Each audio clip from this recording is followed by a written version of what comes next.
out is that you have just lent the government money tax-free for a year. Oh, what? Right? Because they're not paying you interest on that refund that they have been collecting throughout the year out of withholdings or what have you. Wow. And so, I think there's a real benefit to really making sure that your withholdings are correct when you fill out your W-4, like when you're starting a job or tweaking them throughout the year, to make sure that Dang. ideally for a lot of people where they want to be is at netting zero, like in the perfect world, or having a very small refund or amount that they owe. Gotcha. Just because, again, if you can retain that money and invest it into a high yield savings account or, a brokerage account or what have you, and let that earn so much more money for you than the government who's not paying you any additional premium for keeping your money throughout the year. So you're pretty much saying they're pretty much just pulling the wool over our eyes. We think we're getting extra money back, but really it's money we overpaid. Yeah, money you overpaid with no interest component. What's up, world? Welcome to another episode of Garage Talks 5417 podcast. As you probably know by now, I'm your host, Desmond Reynolds, aka The Peacekeeper. And we're sitting here with a wonderful guest today, a great young lady, a COO of a company, a grinder, a person that has a lot of heart, has a lot of discipline in life, and you're really going to take some great things from her in this conversation today. And she's been a friend of mine for 15 plus years. So this is a great conversation we're about to have ahead. Let me go ahead and introduce you all to Amanda Lilly. What's up, baby? Hi. How are you? I am great. I am so happy to be here, finally on set. Yes. Been watching your journey for a while now, so just glad to be part of it, finally. No, thank you. Yes. Thank you. It's amazing. And I got to thank you first that you always support me. Seriously, thank you. Yes. It means a lot. Well, I think support is important regardless of kind of who it comes from in your life. So I try to be supportive of all friends near and far. So yes, happy to be that for you. It means a lot. It's words of encouragement does a lot. So thank you. Thank you. Yeah. And you brought us some wine. I did. Yeah. A little white vintage there. So hopefully you're enjoying it. I am. Actually, I'm enjoying it so much. Let me get us right before we really get in here. Thank you. Yes. I want to look crazy. Is that cool right there? That's good. I ain't trying to pour you up too much. No. If I didn't ask, it probably would have went to the brim. Okay. So. Well, we're good. We're good. All right. Let me get me right too. Don't judge how much I give myself. No judgment. All right, bad. I like having good times. Yeah. We're sitting here talking on a beautiful set. So. Yes. Ah, man. So catch me up. How you been? How's life? What's up with you? Anything new? Yeah, life is good. I mean, I think I've been on this whirlwind journey, I would say the last couple of months. I think life has changed in a lot of ways, and certainly, for the better, I would say. Started a new job last week. And so, like you said, COO of a company based out of California, which is super exciting and also very nerve-wracking at the same time. Obviously, taking on a role of that magnitude and that level of responsibility is, nothing I've ever had before, but certainly something that I'm excited for. That's huge. COO. So you're it's CEO and then you. Yeah, pretty much. So first day on the job, the CEO looks at me and says, "You're running the company now." And I'm like, okay, here we go. Man. So, super exciting. So, first week on the job this last week, also kind of started my own consulting company that I'm doing on the side as well. That's, Congrats. Certainly, a new adventure for me as well. So lots of new change and certainly on the job front, but all definitely exciting. For sure. Yeah. That's amazing. Was it going from your old job? What made you say, you know what, I'm ready to apply for a COO position? Yeah. So the previous company that I was working for, we were kind of going through a period where there was some change happening kind of in the company from a financial standpoint. And so I was kind of going in a different direction as them. And the company that I'm working for now is actually a former client of mine from my previous company. And so when I knew kind of the change was happening, I started thinking about, okay, what are the firms that I've worked with that I have really good relationships for and would want to continue kind of working for them in a different capacity. And so that's kind of how I came to this new company. So I feel like it seems like that was a leap for you too. Like your position you were in to the position you are now, like going to COO. Or were you like gradually taking those steps to become that? So it was never on my radar. Oh, it was never on my, like, this is what I want to do in my life, you know, is be a COO one day. Yes. You know, I think life kind of has a funny way of just happening how it's going to happen.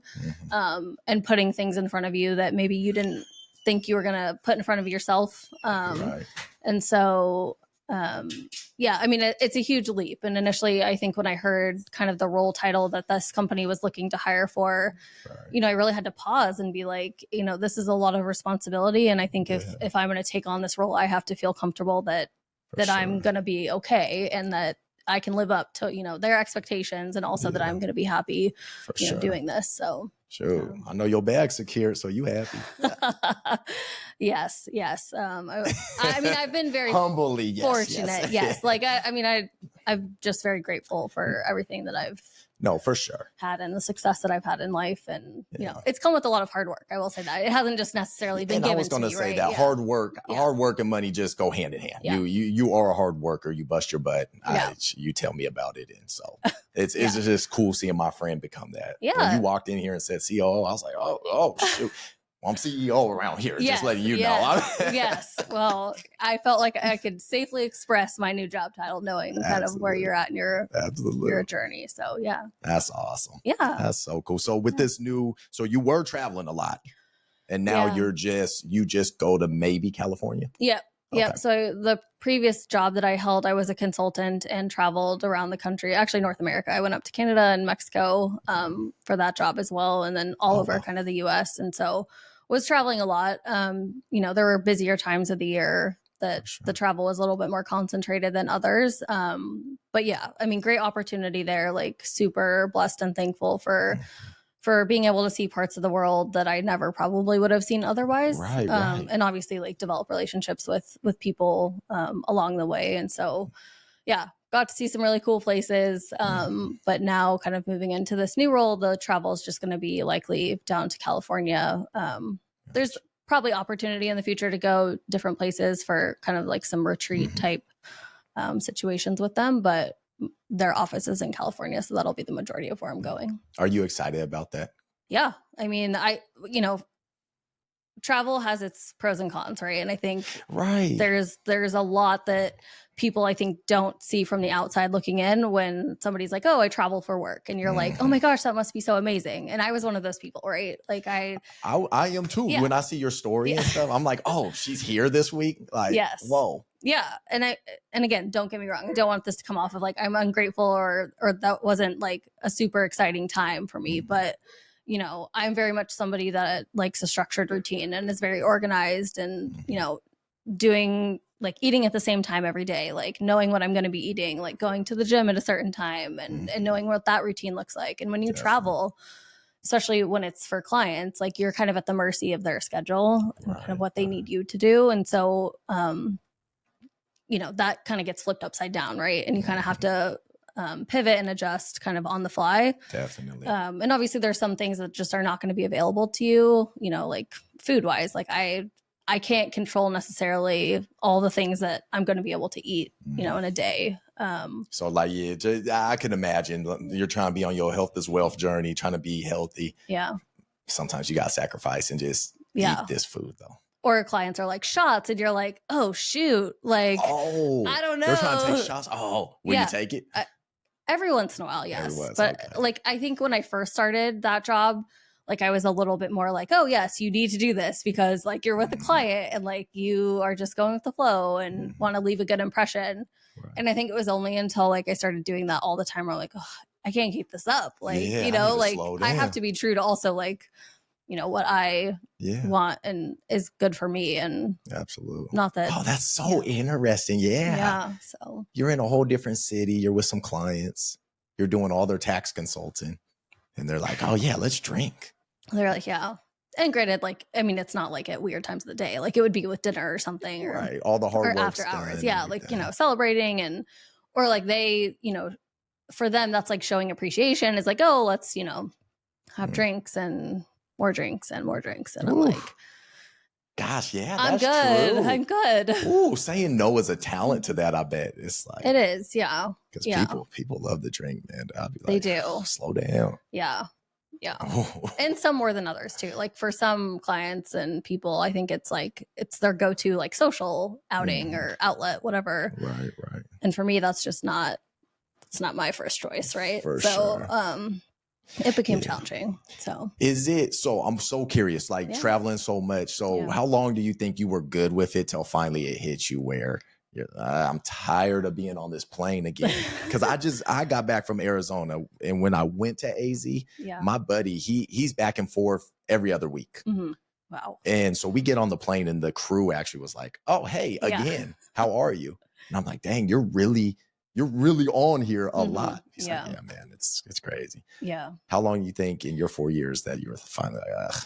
I think it was after my second, so summer was the really busy time for travel. Oh, So it was probably after my second summer where I was like, shoot, like I don't know, mhm, you know, how long I could continue to do this. gotcha. I think just given what my life looks like right now, like I don't have a significant other, I don't have a family. So for me, there's a short list of, I would say, responsibilities that I would be leaving behind when I travel. But I knew, like, looking forward, it's like, okay, that's not always necessarily what my life is going to look like. And I Right. can't probably be on the road as much if I have those other things at home that I also Yeah. need to be responsible for.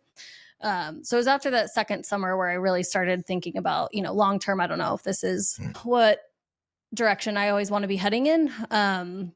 But then we hired some additional people kind of after that summer. And so the workload kind of got spread out a little bit and it was a little bit easier that third year. And then the fourth year kind of became back to, I would say, you know, a pretty bad and rough summer of travel. How often would you be on a plane? So, I mean, it varied, but like I would say during the busy, you know, summer times that I had mentioned, it wasn't unlikely for me to be on a plane every other week, Wow. going somewhere new, right? And that could be for various durations too. You know, some trips were quick, 3-day trips. Others, I would be on the road for like 14 days straight and going from Dang. client to client. So, like, never coming home in between, just, you know, Mhm. going from one city to And another. and you got your dog at home. You I got your do. baby. I know. What's his name? Boomer. Boomer. You got Yeah. Boomer at home. Is it Yeah. hard leaving him each time?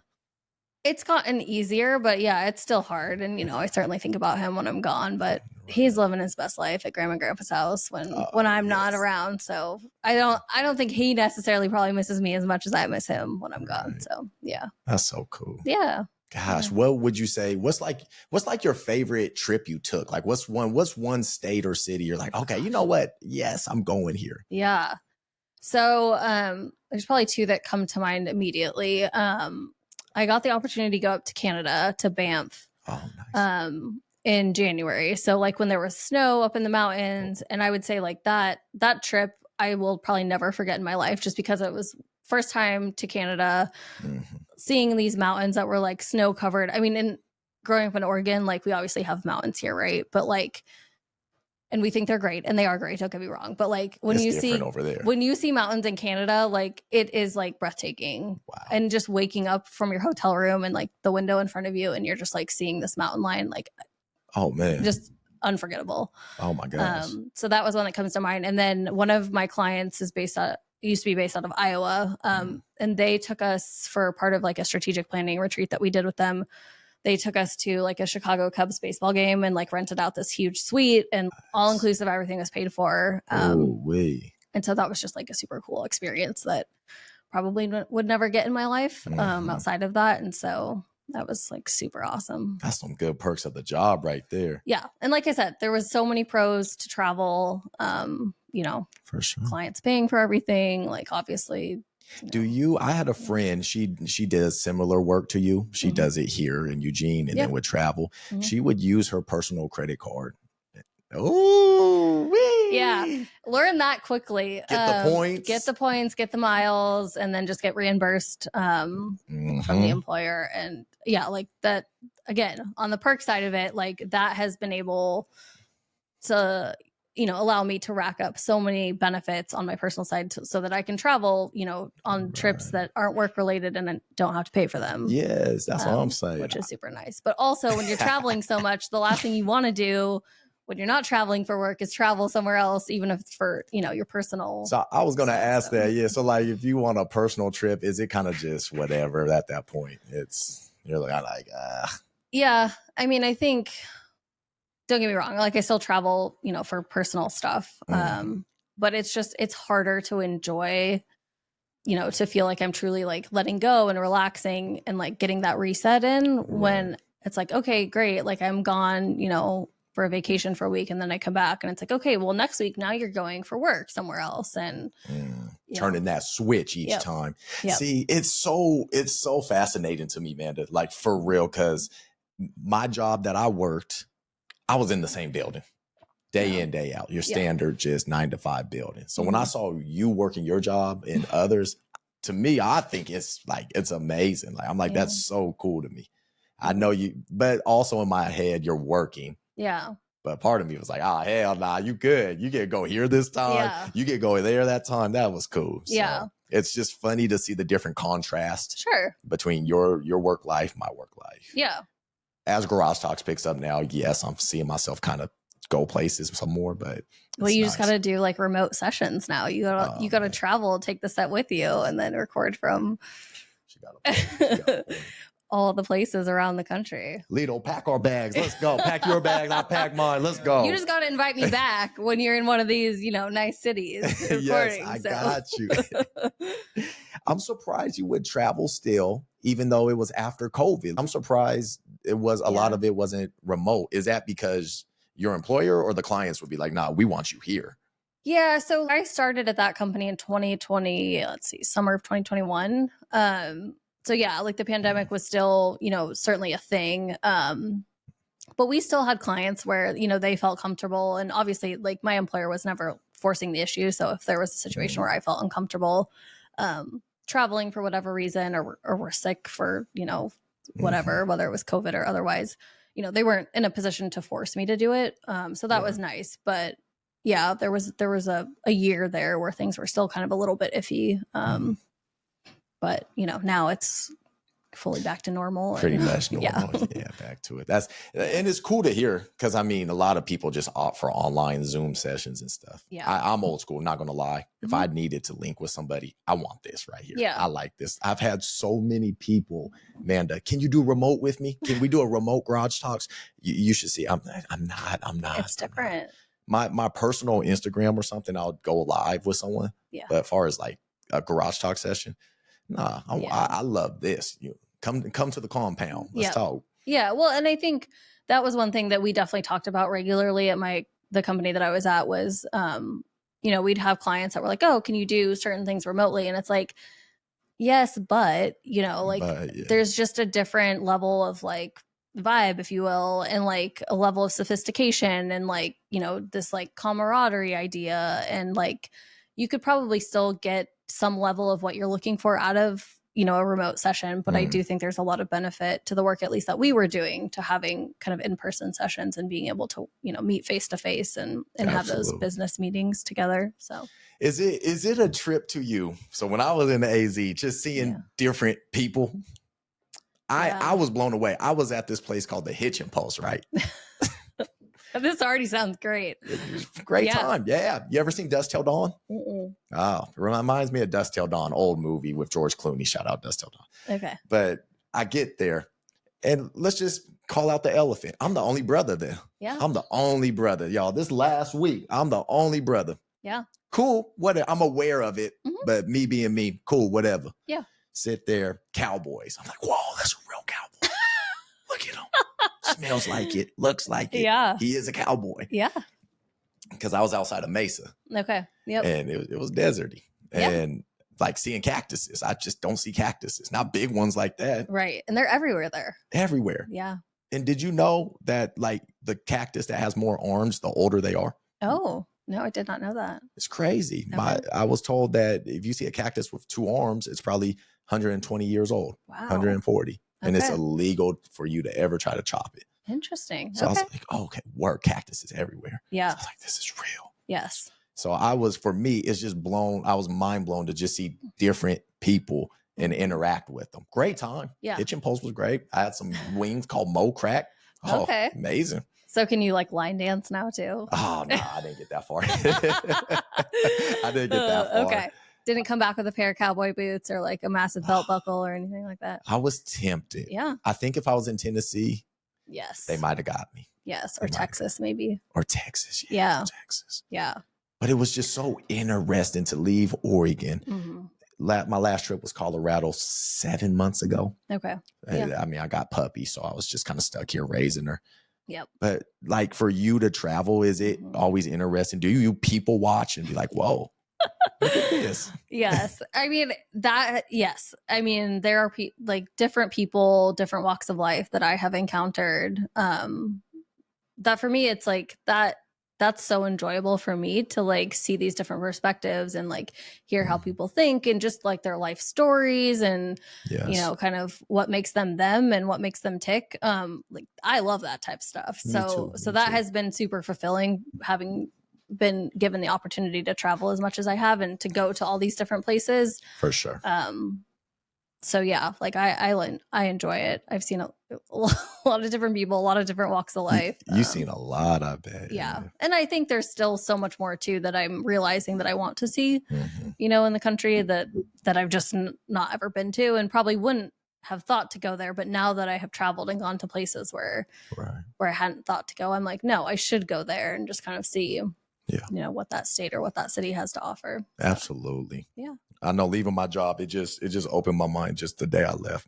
Yep. I was like, I just want to go just see other cultures, other people, other states, how it goes. Yep. I mean, the mountains for Colorado, I felt the same. How you said Canada, Colorado. I was like, whoa, this is amazing. Right. Like, this is so cool to see. Yes. Yes. It's America. There's other places than Oregon. What? I know. Okay. Yes. Nice. Yes. So and it's for me too, is, you know, thinking back to when I was growing up and, you know, especially when I was going to college and all those things, like I was probably never the person that would have told you that this is what I was going to be doing in my life, or like that I was going to be that, you know, whatever, if you want to call it brave or not, you know, for me, like to get on a plane, to travel by yourself, to like have to figure out, how do I like get a car? How do I figure out like, what am I going to eat tonight? Like in a foreign city, all these different things that has made me grow so much as a person, just being in those situations that I'm like, thank goodness that I was given this opportunity. Right. Because I don't know how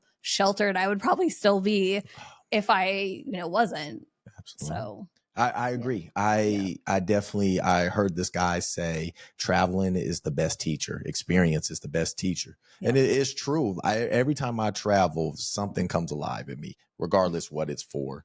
I mean, most of mine is for just more fun and stuff. But even with you, like that's such a privilege and such a blessing to do. So shout out. Yes, it is. Because like I said, I'd be at work and I'm looking at and I'm like, man, that would be dope to do. And I do wish sometimes I really would have, maybe 6 years into my job, would have left and just said, let me try something else that has me travel. Yeah. Because it interests me so much. Right. So there's times I look and I'm like, man, I wish I would have tried that. Yes. I mean, now I am, but yeah. Yeah. And I would like, honestly, I would encourage anybody to like, whether they think they want to travel or not, to like almost push themselves and do that, because I think it, like I said, just broadens your perspective and kind of fuels growth within yourself, just to kind of get out there and see, you know, what's outside of your normal circle. Right. Absolutely. So, and I love home. Yeah, I love Springfield. Same. Don't get me wrong. But I feel like there's this lid on us. I'll look at my neighbors and stuff and they just don't get out. Yeah. They're getting out is going out to dinner, going down the street, going to Eugene. Yeah. And I love them. All my Springfield people who listen to this love you. Yeah. But I'm like, there's so much more. Yes. You got to trust me. Yes. It's so fulfilling. Yep. Absolutely. I mean, even me doing the AZ trip for a couple of days, I had to pull my own teeth. I was like, oh my gosh. Like, I know. I was really so excited to see you traveling. I was like, yes, I've been there. Good. I'm glad you're going. Yes. So. Had a good buddy out there. He has a beautiful home. Shout out Brad Cartoons. Just had fun. Said, Des, me casa, you casa. Chill. Then I have family in Maricopa. Okay. And so we met in Scottsdale one night. Oh, Scottsdale is beautiful. beautiful people too. Well, yes. Okay, I wasn't going to say it, but I'm glad you did. you on Garage Talks, you good, baby. Yes. Some beautiful people. I was like, man. Sorry. Don't apologize. Dude, it was great. Yeah. And good conversations. Yep. Have you ever went out in Scottsdale? I'm trying to think. So I think I went out one night because I was on a work trip. But it was a long time ago, so I couldn't tell you exactly what I was doing that evening. But it's definitely somewhere I want to go back again for like personal, like vacation travel versus like work travel. For sure. So yeah. I went to Old Town Scottsdale. Okay. Yeah. And gosh, they took me to the club scene. Oh man. For a minute, I was like, whoa. And they told me, my cousins were like, it's a lot. Yeah. I was like, whatever. We'd be all right. I can handle it. We get down there. I said, whoa, this is a lot. Yeah. It was intense. Yeah. But once we got situated, start just really finding our groove. It was good. It was good. Met some good people. Yeah. In the men's bathroom, just talking. I know. They have a dude, they had this OG in there, and this black guy was just chilling, cleaning, had a smoke in his mouth. Hey, you need anything? Just making sure I'm good in the bathroom. I'm like, I'm good, bro. I'm chilling. I'm not used to someone checking on me in here, but okay, good. That was my job. I was like, I know. It's just new for me. Don't see this in Oregon much. Yep. And he was like, you're from Oregon? And I was like, yeah, I'm from Oregon. And like everybody else in the bathroom looks at me. You're a duck? And I'm like, look, man, we took a big L to the Ohio State. Oof. I know you go to all the games. That one stings. And that's what I told him. And man, I don't watch a lot of football. I don't. But I knew that was my little escape. So I was like, yeah, we took an L to Ohio State. Yes. And then we just started talking for like 5 minutes. It was just a great combo. They're like, welcome to AZ, man. You cool people. Boom, boom, boom. I was like, hey, likewise. And they're like, yeah, man. Like, do you train? Do you work out? Complimented me. And it was just nice to interact with, yet again, different people. Yeah. Because one thing I say and I realize, you can be the nicest car ever, but if you're staying stuck in the garage, you're going to collect the dust the same way. Yeah. You can be a Lambo or Ferrari, it's still going to collect dust. Yep. And so I'm talking about myself to take myself out my comfort zone, get away from the podcast, get away from home and get out there. It was just, you hear things you don't hear at home. I know home loves me. Yeah. But they're used to me. Yes. And when you're great, you got to share it other places. Yep. And that's one thing that I think I took the biggest from just taking a quick trip. Yeah. Just the things that we're hearing. Who does your hair? Who are you? Yes. Do you work out? Because you look like it. Just nice. And I'm like, home? Yeah, Des looks nice. Des is this, Des.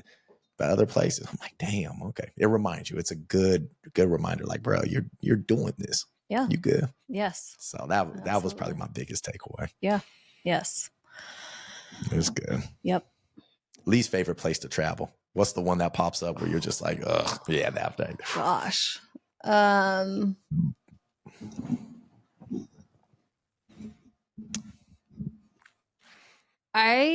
first summer that I worked at that job, I traveled to Texas a lot. Oh. Okay. And I don't want to write Texas off yet because I don't feel like I've necessarily spent enough time there, especially enough time like personally there. Yeah, and it's our largest state, so that's fair. There's a lot. Well, and I think, I think most people would agree that the culture in Oregon is a lot different than the culture in Texas. Absolutely. And rightfully so, like as it should be. Yeah. But I was also, I met like super wonderful people when I was in Texas, like from my Uber drivers to like people at the restaurants to like obviously the clients that were there. But I was also going there like in the dead heat of summer. And I don't know if that was like hanging over my head of like, this is kind of miserable to be outside in. Yes. But I've been to several cities in Texas. And like I said, I don't want to write the whole state of Texas off. Have you been to Houston? I did go to Houston, and actually that's the one that I'm planning to go back to personally first. Good. I hear Houston is fun. I hear it's interesting, but fun. Yes. But I think what comes to mind when I think about why is that the worst place. And, I use worst loosely, but Understand. those trips were such like turn and burn trips. So like I was going there, I was delivering like a 2 to 4 hour meeting and then like flying home. What? And that will take a toll on you, right? Because, Hell yeah. usually I would have one night. So I'd fly in the day before. But like you're going to a different time zone, right? And going from West Coast to like Central time zone, you're losing time. So I would get there basically having traveled more or less the whole day, because by the time I get there, it's the evening time. Yeah. Turn around, wake up, earlier than you're used to, because you're, again, 2 hours ahead, starting your meeting and then hopping on a flight and coming back home. And like, that's freaking exhausting. Yes. Um, That's mind blowing to me. Yeah. That's a day's work. It's a day's work. Wow. Yeah. So could you do that, Mama? You do it if you have to. But True, I think if that was like, and that was really only the first summer that I was there. I think if that had been like, this is what you're going to do forever all the time, I would have been like, yeah, no, not for me. Absolutely. You'll be good. Yeah. I think you're going to love Texas then once you go for personal. I think so. I've been to Austin for personal travel and that was amazing. That was a blast. But also Austin is very similar to Portland. And so I feel like I already kind of knew going in kind of what the culture and the vibe was going to be, right? Which is great. But again, like pushing those boundaries and getting out of your comfort zone and like seeing parts of the world that you wouldn't normally see and interacting with new people. Definitely. So. You be going, I saw some of your pictures. You be going to shows and stuff, right? When you're like in Tennessee or something. I do. I go to a lot of concerts. Like I fly places specifically to go to concerts. That's dope. Like, you had the fit. I saw you. I said she got the boots on. You had the hat. I want to say. Yes. I go to a lot of country music concerts, so you gotta have the attire. Yes. Gotcha. Yeah. So dope. Boots, hats, fringe, sparkles, all the things. You were swagged out. I was like, Amanda, let's go. Okay. Let's go. Yes. I love it. Yeah. So yeah. That's so dope. Yeah. That's fun. Yeah. You moved to Portland right when we graduated high school. I did. What made you do that? Was it a job? Was it just you wanted it?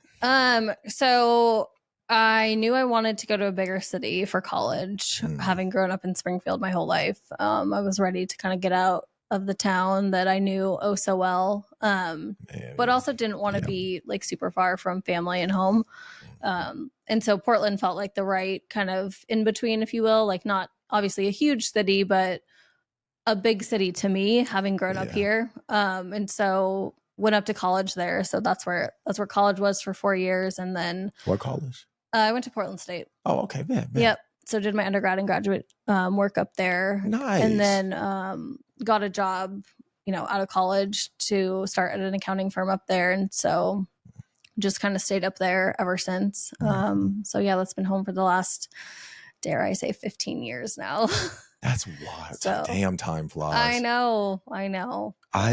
So little connection with you. My ex-girlfriend went to Portland State. Oh, really? Yeah. Okay. So she did that for a year. Yeah, a year. So we were dating and we're 2-3 years in, and then she got the full ride to Portland State. Okay. So she's of course like, hey, I got to move up there and handle this. Yeah. So I was going back and forth every other week just to Portland, and which was cool in hindsight. Yeah. To experience kind of what you just said, the city, and just get out. Yep. Yet again, pulling teeth though. I just bought this place, I think. Yeah, I bought this place 2021. Okay. And I'm like, man, but it was good. Just get off work, shoot up there.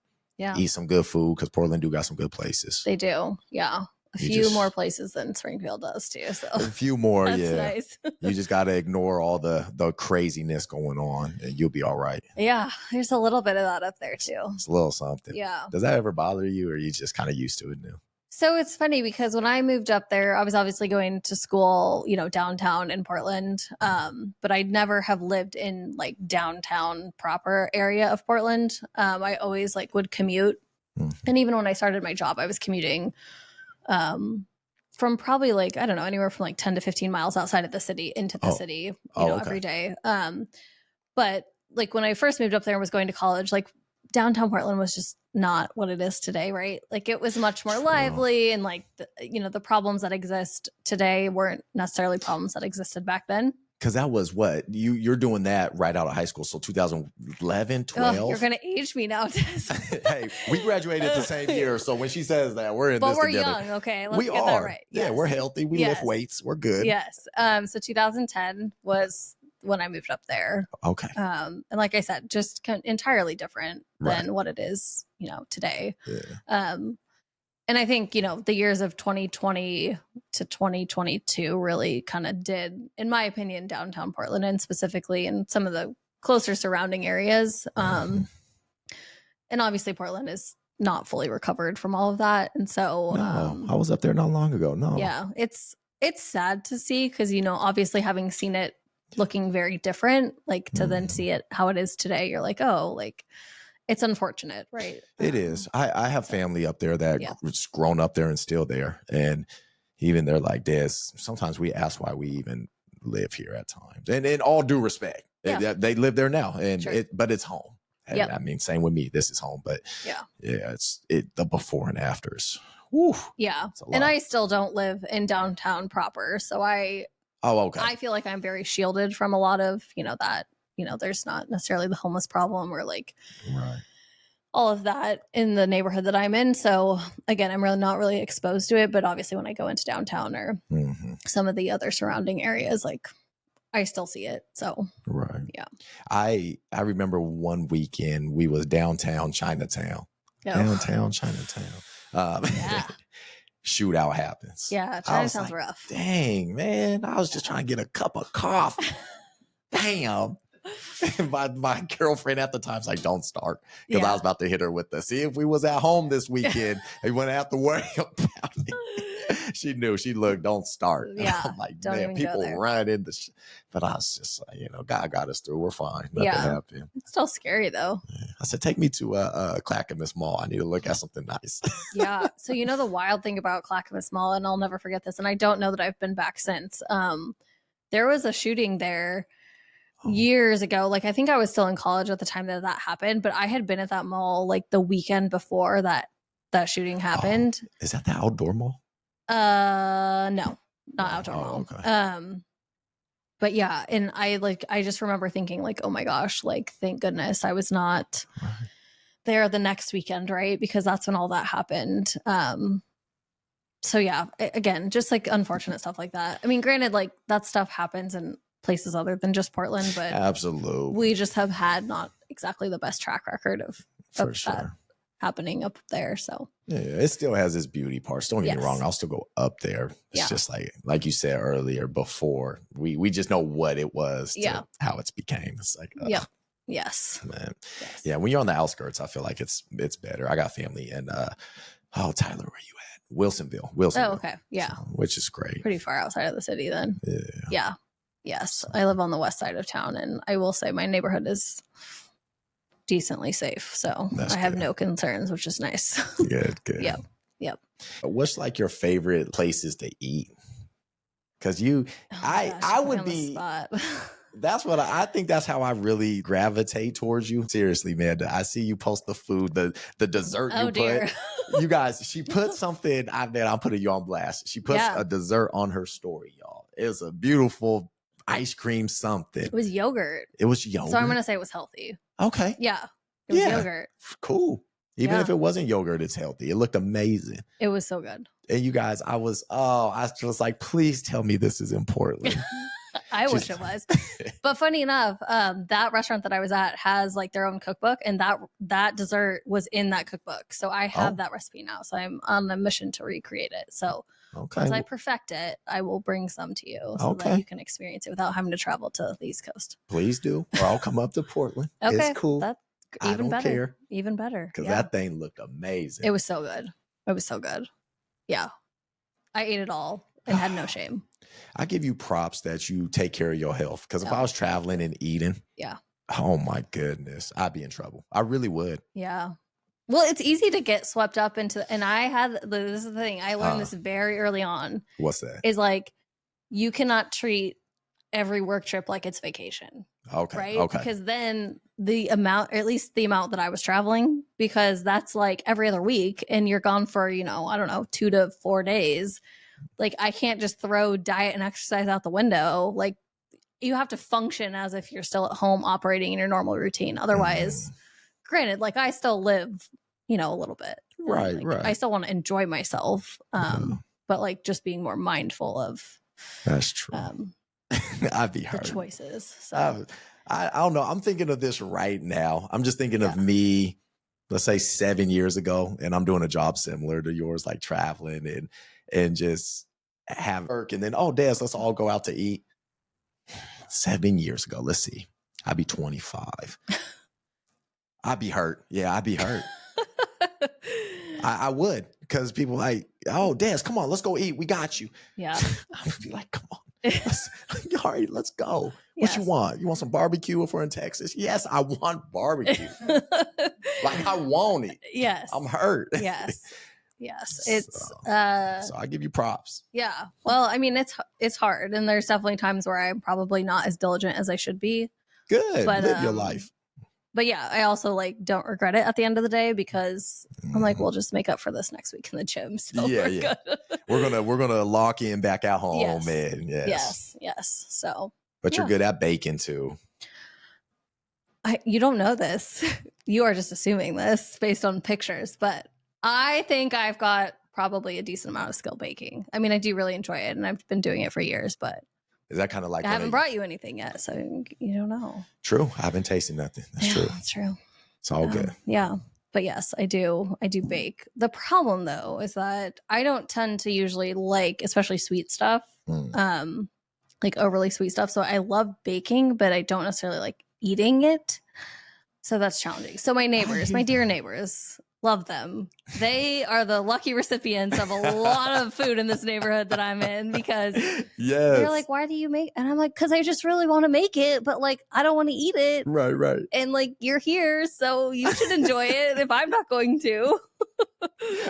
So yes, they will fully accept everything I send them. But dang, that's dope. Yeah. So is that kind of one of your escapes? Is that one of Amanda's, hey, I need to just do something else? Yes. Gotcha. There have been so many times where I just am sitting like on my couch and I've like binge watched a show for 2 hours, and I'm like, okay, now you need to do something productive, right? And like, you've already been to the gym, you've already walked the dog, the laundry's done, your house is clean.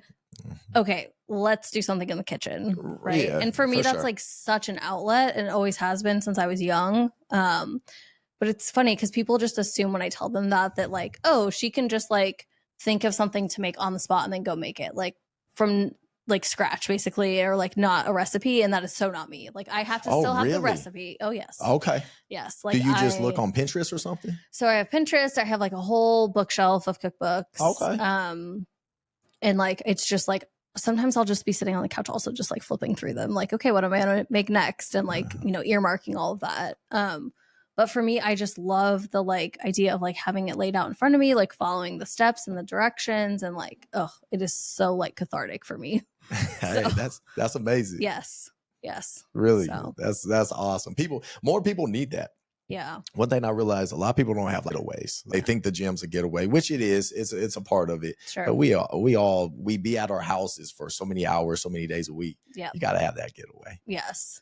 Well, and I think it keeps like my mind moving too, you know, like to have to think about like going through the steps and like getting all the ingredients and like making sure they're prepped correctly. And, you know, for me, it's like, okay, you're still stimulating your mind somehow. Absolutely.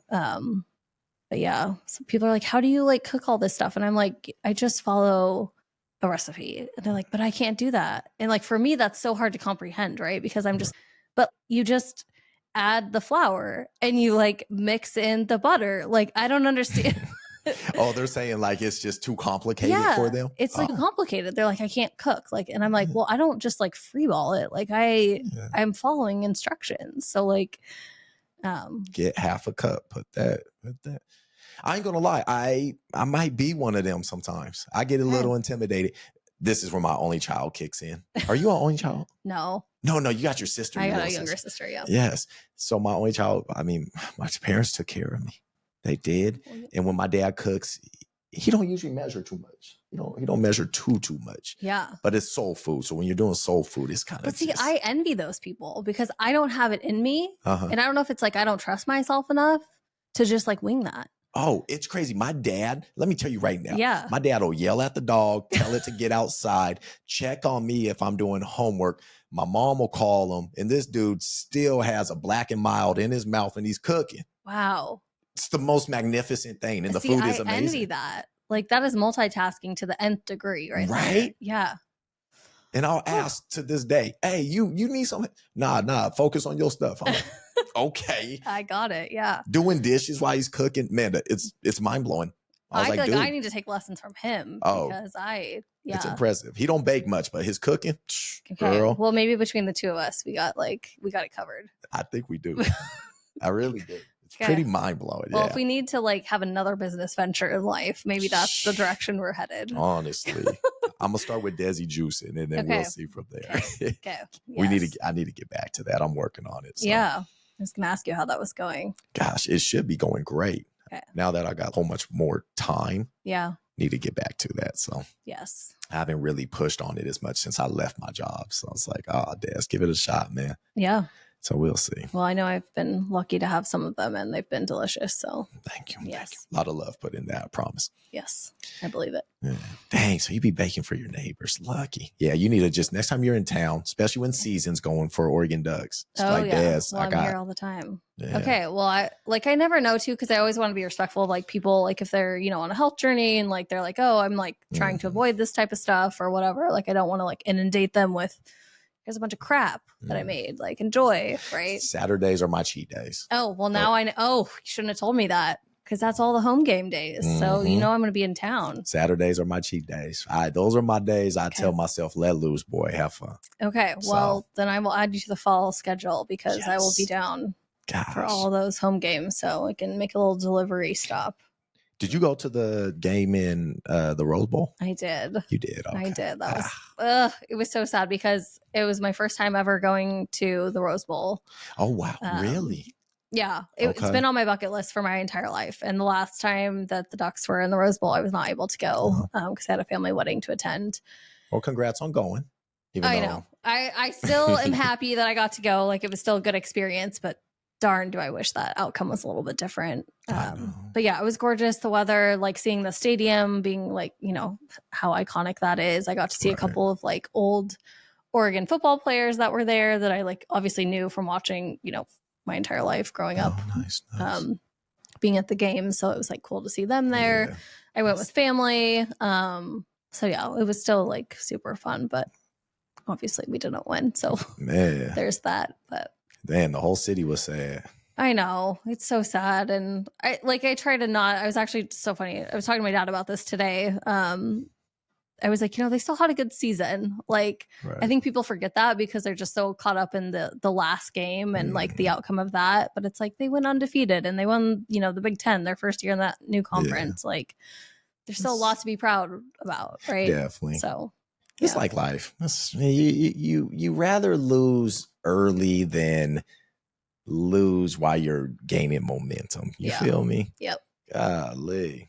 I'd rather take my L's while I'm young, and then as I get more mature, then I'm like, okay, I'm prepared now. Yeah. Same thing with football. I don't watch much, but I was like, oh, they should maybe have one season L, just one regular season L, and then don't say that, Des. Just no. one. You just gotta have a little. You gotta have a little just controversy, a little poke, a little taste of what it feels like. Yeah, just a little poke there. So yeah. Yeah. Well, we got the poke late. So too late. I know, the wrong time, but timing is everything in life, including football. I'm glad you said that. Yeah. How important is preparation to Amanda? Oh my gosh. I like live in preparation mode, I feel like. Okay. Maybe too much so. I feel like I'm a very type A personality. So for me, like organization, structure, preparation, like has just always been like, I just feel like it's in my DNA, right? Even in high school? Oh my gosh. It was, huh? Oh my gosh. That's where I feel like it like came alive, right? Really? Okay. I mean, I think I was juggling a lot in high school, and I think that it wouldn't have been possible to juggle as much as I was had I not been kind of prepared and organized as I was. So for me, that's just carried over into like so many different aspects of my life. For sure. Still to this day. So I feel like, without preparation, like I just don't feel like I'm my best self, if you will. Oh, wow. Gotcha. So there's a lot of times where I spend like thinking about situations before situations actually happen. And that's just how I prepare myself for like what could happen.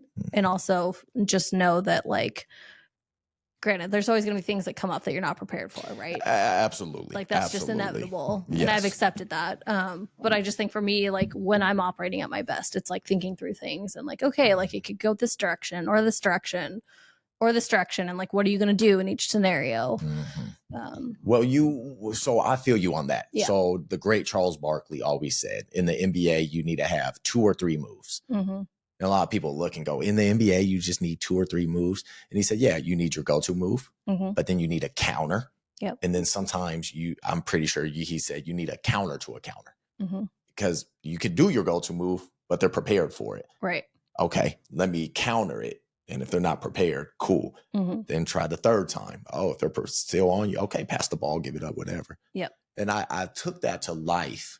And I admire that about you because I'm learning preparation now in my life. And I mean, gosh, Nipsey Hussle said it too. Preparation meets or opportunity meets preparation. And so I admire that a lot about you. I actually take note from you sometimes. I really do. I mean, real talk. Yeah. I watch you and I'm like, okay, I'm gonna use some of what she does.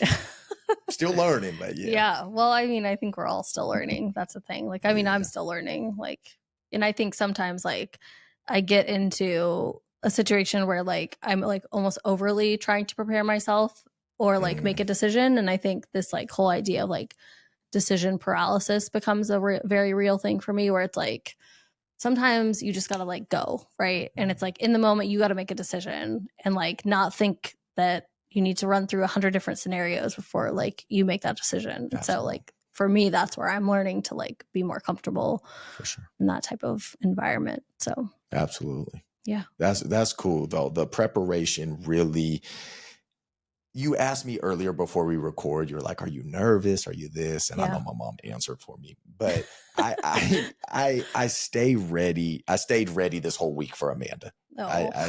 Like for real. I knew we were doing this. So I said, okay, let me hit the gym. What helps Desi? All right, hit the gym. Cool. All right, got it. 5 days this week. Beautiful. Good job, bro. Yeah. Stay prayed up. Cool. Yes. Work on the podcast. Yes. What are me and Amanda going to talk to? Start typing on the iPad.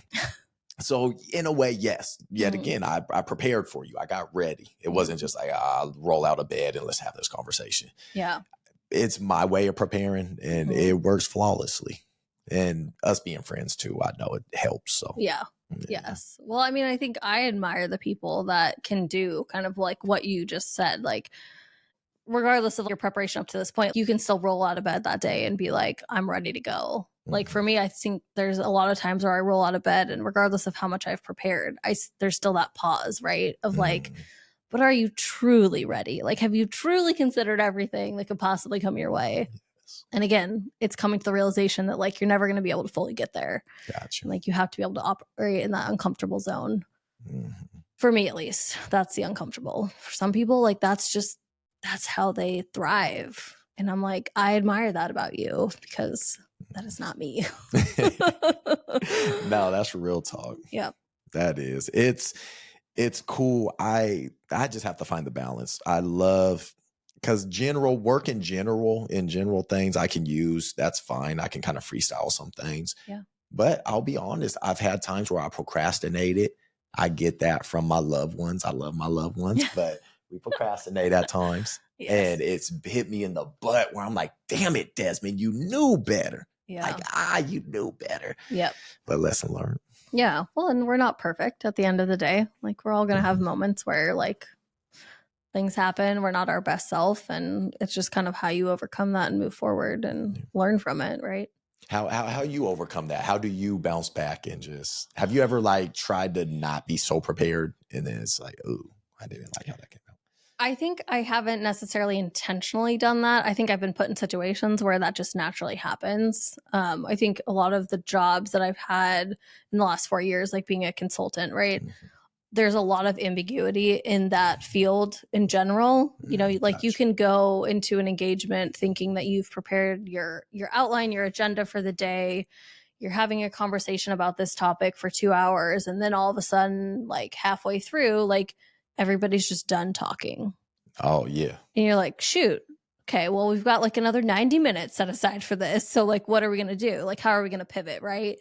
And I think that was one of the skills that I really have picked up on the last 4 years, is that it's almost like this idea of like improv a little bit, is like being like a little bit on your toes at all times and being able to pivot when you need to pivot and come up with things that kind of on the fly. And again, it wasn't necessarily an area that I operated in well, because that's just not who I am at my core. But again, it's just like learning those new skills of like, how do we overcome this and how do we be prepared going forward now into the next engagement? It's like, okay, so like it could happen that the client could be done talking after 30 minutes, even though you scheduled 2 hours. How are you going to handle that? Oh, So then that's just another data point, you know, for the future. absolutely. So, yeah. Could you date a guy that's not as prepared all the time? Say he checks all the boxes, but he's just a little more improv. I think yes. Yeah. Okay. Because I don't know that I necessarily, when I think about like future partner, right? Like I don't want somebody that is a mirror image of me, because that doesn't seem like there's opportunity to learn from one another and also complement each other. So I probably need somebody truly, and would want somebody that's a little bit of the opposite of me in that realm. Not like so much to the opposite where I'm like getting frustrated and like you can't plan anything, or like you procrastinate on everything, or you know, whatever that might be. But like I think a healthy balance. Absolutely. It would be I ideal. mean, it for me, back to one of my exes, she was very prepared. Yeah. And so it helped me a lot. Half of me going on trips or getting things done, I give it to her. She was on top of it. Yep. The one that went to Portland State. Yeah. So opposites attract. I was a little more loose with it, and it's definitely helpful. Yeah, I think he'd be good if he got the right intentions and everything else is good. He's just a little more improv. I think he'd be fine. Yeah. Well, and I think like for me, did you want some more? Sure. You know, for me, like I enjoy kind of like the organizing and the planning aspect of a lot of things. And so if I enjoy that, then if I can play that part kind of in that relationship, then I think that's, you know, like a win for me. Right. It's just the point at which it becomes like at any point frustrating, then that doesn't work. That's what I think affects relationships. A lot of people don't play to the other's strengths no more. Yeah. They don't trust their strength. Yeah. Like, okay, Amanda, she's great at planning. She's great at having everything lined up and ready. Let me let her do that. Yep. Let me respect that she does that. And empower her to keep doing that, right? And I think I talk about this with like clients too when I work with them, is we do like a strengths assessment through Gallup. Kind of the philosophy that we've always had, you know, when I was at that company was like, why don't we focus on like playing and building up the strengths and like leaning into those than focusing on people's weaknesses, right? Gotcha. Because that's just demoralizing. Like, why are we focusing on the things that they're not good at, don't have a passion about, like maybe never will be good at, versus like the things that they're thriving in and like have a passion about? Like, why don't we devote the energy there? Gotcha. And I think like you said, I think in a relationship that applies too. It's like, why are we like always pointing out and nitpicking at the things that the person, you know, like isn't doing well or doesn't want to do, versus, okay, what are you good at? And how does that complement the relationship? And how do we foster that and continue that? Exactly. I mean, if it's toxic habits, sure, that needs correcting. Sure, and if they're willing to correct and they're correctable, then okay. Yep. But in general, yes, I do agree that you got to play to that partner's strengths. You got to be attracted to their strengths. Yes. And then ultimately execute their strengths. Yep. Because if not, you're just running in circles. Yes. Well, and I think it's always going to eat at you, right? Like that's where like festering and like conflict happens, is things that somebody's not happy about. So, and that's the beauty in it. I always, back to a big compliment to you. You was always so cool with me in high school. You had your ex played ball with me. Yep. But you were always so cool. And I knew you were smart. Like I was like, she's a smart girl. Oh gosh. Okay. I did. Thank And you. if I remember right, you helped me with some homework before. You helped me in class. I don't know what class. I just feel like you did. I wonder if it was accounting. Was it accounting? I It don't know might what have classes we would been. have had together. It might have been accounting. Okay. There was something. I feel like you're like, yeah, it's like, look, bro, let me help you. No. Okay. But at the same time, it was like, oh, like, she's playing to my strengths. She's helping me. I'm a little more improv on my homework. Yeah. No. Well, I'm glad to hear that. Like, I don't specifically remember that. It was so long ago, but I know, right?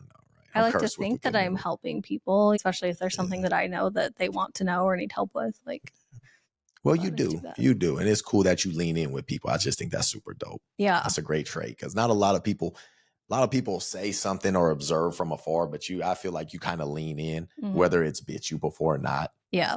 But you lean in and help. And I think that's super dope. No, thank you. For sure. I appreciate your positivity. That is one thing. I think when we reconnected after, years of not talking post high school, I feel like I told you, I was like, you are the same exact person that I remember in high school. Like, so positive, always a smile on your face. Like, you could be telling me the worst news and like you would deliver it in the most gentle, warm way. And I was like, Des, you have not changed one bit. I just love that about you. So yes. Hey, the way I see it, we got to get through it somehow. Yes. Might as well just try to be positive about it. Yeah. I think the world needs more of that. Honestly, the positivity and the warmth. And I think people these days just get,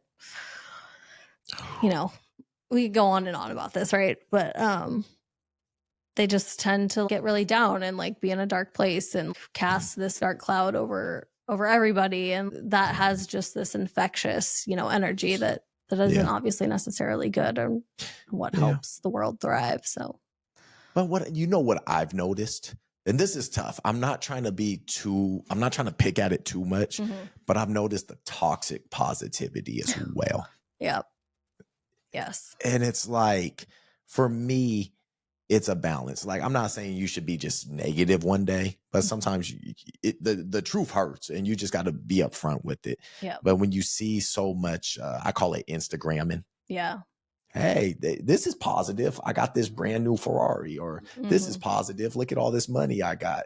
Yeah. And now you're being toxic positive with it because someone's looking at this right now and they're like, bro, like I'm in a way different realm. Right. Yes. So it's a tough balance, I guess. Sure. It's such a timing thing. I don't know. It's tough. I'm trying to recognize it. Yes. But I thank you for the compliment because I try to just keep it myself. Yes. Well, I appreciate it. Doesn't go unnoticed. Thank you. Yes. With being prepared, also I wanted to add to you what I love about that is being prepared, just kind of circling back. I love that you have it because I think it doesn't allow you to run from tough times. Mm-hmm. Like, you have a plan in place and you got to trust that plan and just go through it. Yeah. You said earlier, oh yeah, we had a meeting that was supposed to be 2 hours long, but it was 30 minutes. Mm-hmm. Most people would go crazy. Oh my gosh, I got so much anxiety. Yeah. Where you got a plan and you just got to stick to it. You got to believe in yourself. And I think that's cool too. Yeah. Yeah. I think and obviously the repetitions help, going through it and seeing, different situations and being able to pivot based on, past experiences and different data points. Because again, like I never was, there was that first instance where that something happened like that. And I just would clam up and be like, okay, we're done. I guess that's it. Right. But it's like, you got to lean into that uncomfortableness and lean into the silence, which I also was never used to be good at. Like, I'm asking questions and people are answering. It's like, well, do I just keep talking or do I literally start looking around the room and being like, okay, well, who's going to talk? Who's going to speak up? Right. I'm doing my job. You're here to have this conversation. I'm just facilitating it. So could I get up here and talk for 2 hours? Absolutely. But that's not what I'm being, paid to do here. So like, having that uncomfortable. You gotta, it's mastering the pause. Yeah. Mastering the pause. And like embracing the silence. You got to. You have to, right? I'm learning it as we speak. Yeah. I'm like, Des, master the pause. Yes. Because it's a way of empowering. We all want to say something. Sure. But somebody, we have to take turns. We could all shout, then no one's listening. Yep. So it's like, man. Yep. Yes. Yeah. Well, and sometimes too, what I've learned, and I I don't know if I'm necessarily always this way anymore, but used to be is like very quiet and reserved in meetings and like wouldn't necessarily speak unless I was like called upon or asked a question. And I think those sometimes are the people that have some of the best ideas is what I've learned. And I'm not tooting my own horn here or speaking of myself, but I know from clients is the people that are more shy and reserved.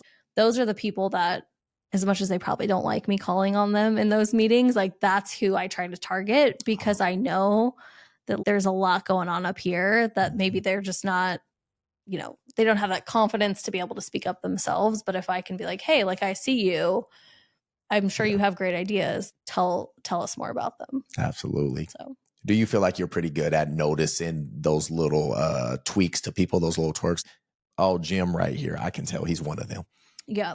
I feel like I've gotten better about that for sure. And also just playing to people's different personalities. Like if I see somebody visibly uncomfortable when I'm calling on them, like maybe I'm not calling on them in front of the group, but maybe like when I have people break out and do like group discussions, like, hey, maybe I'm going over to them one-on-one and being like, hey, tell me about this. Or like, what do you think about this? So that maybe they feel a little bit comfortable in that one-on-one setting versus, you know, in front of a whole group. Absolutely. So I think it's just picking up on social cues. And again, I think that comes with experience. That comes with time. Yeah. So read the room. Yes. For sure. It's a real skill. Got to read the room. Yeah. Yes. I agree with that. I hosted an event back in February for Black History Month. And the event, I thought it was going to be like 50, 60 people. It ended up being almost 150, 200. I was like, ooh. Yeah. I looked at the person who put it on. I'm like, And it just really, the reading the room was key for me. With the pause. Yeah. You got to just take a 2-second breath or something, even a second. And just read, just look at people. Okay, let me interact with him. Oh, he worked at this credit union. I got a joke for him because I used to work at a credit union. Just different things like that. Yes. Because I mean, with Garage Talks, obviously we're one-on-one. Sometimes we'll have a 3-person pod, but it's just reading, just and picking up on cues and being emotionally intelligent. Oh, yes. Preaching to the choir. That is a skill that I wish more people had in life. Oh, you don't think a lot of people have it? Because I don't. Like you don't personally have it or you don't think people have it? Oh, I don't think people have it. Yeah. I think I'm great at it personally. I'm not going to lie. I would agree. I would agree with that. Thank you. I do. No, I don't think a lot of people have it. And I say that from a personal perspective, but also from a professional perspective. Like I think that's just, and that's honestly can be a very hard skill to teach. It is. So I don't necessarily blame people for not being great at it, like more people. But I'm also like, but you kind of need to be, right? Like, yeah, I think that's a really important life skill to have. And I think that comes with also getting outside of your like your circle and your comfort zone and meeting those new people and going to those new places and like being put in situations that maybe you aren't always used to being put in, right? Because that for me is where a lot of that learning has come from. And again, the social cues and the facial expressions and watching how people react, like I think that's all plays into it, right? Absolutely. Yeah. Absolutely. And I think, I mean, not to go too far back, but like just especially with women, like I always take it back. You guys pick up on the weirdness in guys and stuff. I always say this. You guys aren't weird, are you? Yeah. If a guy has a twitch or if he's a little different, usually the ladies pick up on it quicker where guys are like, what's up, bro? Yeah. And so for you guys, like, I think that's a blessing that it's like, okay, I can see this dude and just know he's different. And you could either distance yourself or engage and be like, hey, buddy, are you okay? And things like that. Yep. Me, I do think I'm just good at it in general. Yeah. But I wish the world had more of it. Yeah. Because I see so many different people interact. And this is where our social fires of seeing different cultures, different states come up. Yeah. I had somebody in AZ come up to me. It was me, my buddy's a white guy. And then he actually had another buddy with him, big, bald, white dude, tatted up. Yeah. And someone literally came up to us and questioned how us three were hanging out at that hitch and post place. Stop. Yeah. Now, look, I'm not tripping. Sure. I expected it, honestly. Yeah. I thought it was going to be the cowboy, but it wasn't. It was this lady. And I thought it'd be the cowboy, but he was hella cool. He actually recommended the wings and what drinks to get. Okay. So I was like, oh, you're a cool cat. Appreciate you, G. Have a good one, man. He's like, yeah, I'm here every other night. Oh, man, I'll be here in a couple months. But But yeah, this lady came up and she literally was pretty much like, how are you three here together? And that's just what she said to you, like point blank? Point blank. Wow. Amanda, Wow. me being me, you know me. Yeah. I laughed at it. Oh, these my buddies. Yeah. But the other two, well, the one of them, the friend was like, oh, hell no. Like, that's disrespectful. Why can't us? I said, hey, we're good. It's fine. I can tell she's been drinking. Okay. There were questions I started thinking of in my head about like what would prompt her to do that. But yeah, but we know drinking will give us courage. Alcohol is a funny way of making us do things that we probably wouldn't normally do sober. So I get it, but still. But it's courage too. Alcohol make you say what you want to say. Yes. Unfortunately, I just wish the courage was channeled in a different energy most of the time, right? Oh, like especially in situations like that. It's like there's so many different things you could have said in that situation. And that's true. And that's true. So me being me, I was like, look, your girl, it's my buddies, whatever. I I said they're my uncles because they're older than me. So I was like, they're my uncles. And she's like, oh, and he's looking like the other buddy's like, oh, hell no, I'm not feeling that. Okay. And I'm just, and she wasn't trying to joke or flirt with any of you? Oh, she was dead serious. Okay. She came up. I mean, she wasn't mean to me. Yeah. She was just looking, how is this black guy chilling with these two older white guys? What's my buddies? Oh, well. Yeah. And isn't it crazy to think, too, that in 2025, like stuff like that is still happening? Definitely. On the regular. Like, this isn't necessarily just like a one-off. This stuff happens every single day.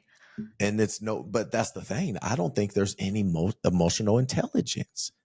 And I'm going to say both sides. Like, there's times where one group should interact with the other and vice versa. Yep.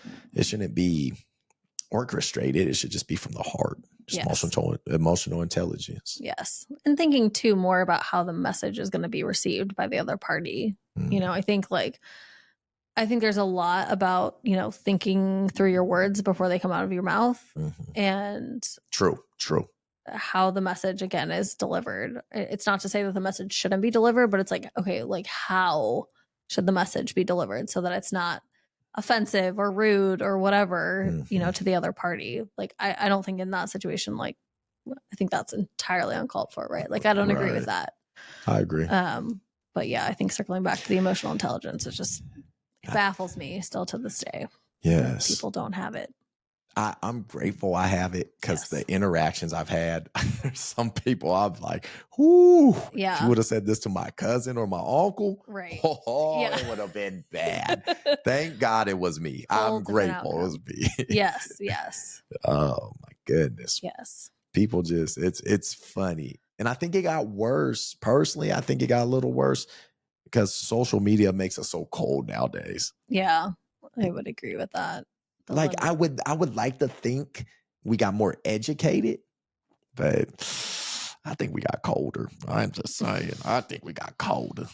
Yeah. Well, I'm not on social media a ton, but I think you probably have more exposure to that than I do. But yeah, I think it's interesting. It's rough. Because I go back and forth with social media a lot, and I go through periods where I go off of it and I come back on just to kind of like give myself a clean break. Which good for you. That's, I think, amazing. Yeah, I think it's totally healthy. Like I've been so happy when I have done it because I'm just like, okay, that was great. Nothing. I don't feel like I'm missing anything. And you're not. Great. No. And I know that. I will say though, there are the parts of social media that I find really helpful, like the informational parts that are not, superficial or inauthentic, that whatever, this restaurant's open from this time to this time, or like doing a special event or something where I'm like, okay, well, had I not been on social media, I wouldn't have known that. Right. Okay. True. That's the hard part. Cause I'm like, but I don't want to miss out on that stuff. Like I have a little FOMO of that stuff. Yes. But then there's like all the other crap on there that I'm like, I don't need to see this. Like this is just useless, baseless information that is like rotting my brain cells. So true. So where's my book at? I need to read a book. Yes. Nonfiction. Nonfiction. Okay. Yeah. That's where I spend most of my time when I'm reading is nonfiction. But sometimes I also just need like things that aren't necessarily real or super educational, again, to have that different perspective, mindset, clean break. Absolutely. Do you, when you read, is it a physical book or is it? on the iPad or something?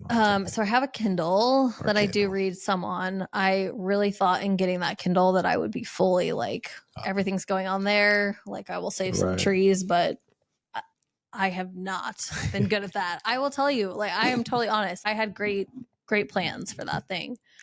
And it's something about having that physical book in front of me. I can take notes, I can highlight things, and I just feel I retain the information better. Absolutely. When I'm just, I don't know, touching the book, flipping the pages. I don't know what it is. I don't know what it is. Thank you. I agree. Yeah. I have to touch it. The book I'm reading right now, Becoming a Beast by Jeff Logan. Okay. Super dope. And he's so smart about it. At the end of each chapter, he has a note section. Oh, wow. That's and he awesome. encouraged you all the time. Write it down. Yes. He's like, fold the page, dog ear the page, whatever it is. And it helps so much to retain. Yeah. It does. Yes. I don't know what it is. I don't know. I have like my poor bookshelf keeps getting overloaded with books, but I'm just like, I can't. I don't know. It's just so much easier for me to have, you know, like I said, the physical book in front of me and to be able to reference back to it than to have a Kindle where it's like, well, I don't know what page this is on. Like, don't know. There has to be some kind of scientific thing between looking at a screen and having an actual book. I know there's something. Yes. Well, and I think also what I get to, because I usually read at the end of my day, like right before I go to bed for 30 minutes, is I have literally been staring at a computer screen all day, right?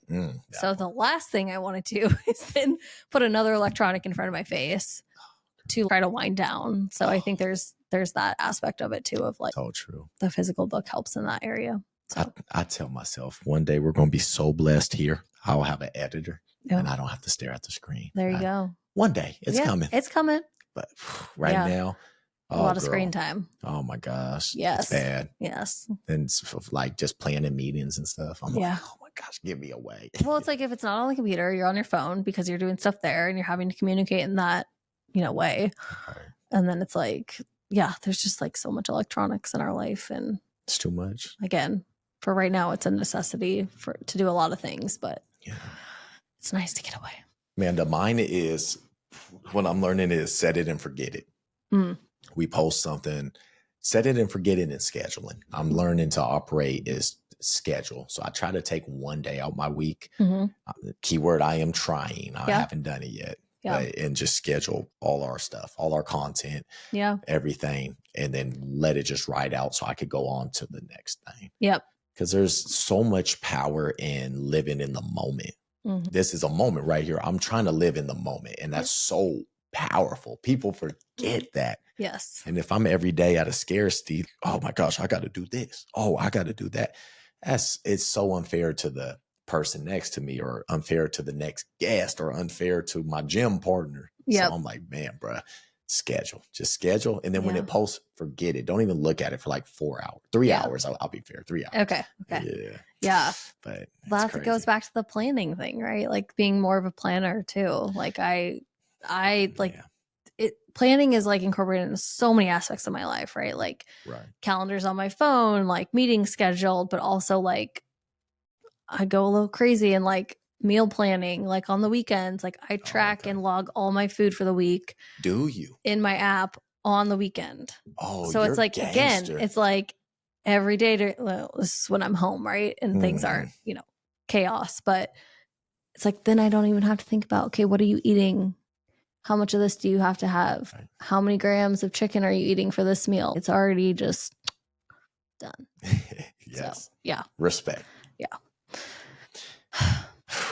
It's a lot to it. It's a lot. And it intimidates a lot of people, right? Because I feel I've heard that so many times. Like, oh, you're just like really intimidating. Like you just have so many things going on and like stick to the strict schedule. And I'm like, no, but I can get out of that. It's just for me when I'm just doing me, like this is what it looks like. It doesn't mean that I'm not adaptable and can change things up, but you're good. Yeah. NBA legend Ray Allen. He's lauded for his schedule, his routine. Show up to the gym hours before a game, do the same routine every time. And I mean, he's a champion. He's a legend. Like we need that. Yes. Because so many people run, and what I've learned from myself, like I'm getting a morning routine locked in. Like, hey, get up, pray, make your bed, Okay, get the dog, feed her, let her out. Yep. Like, just have those principles to stick to. Yeah. Everybody got to have principles, because if you don't have Yes. boundaries, then you lose yourself. Yep. So Absolutely. I get it. Preaching to the choir here.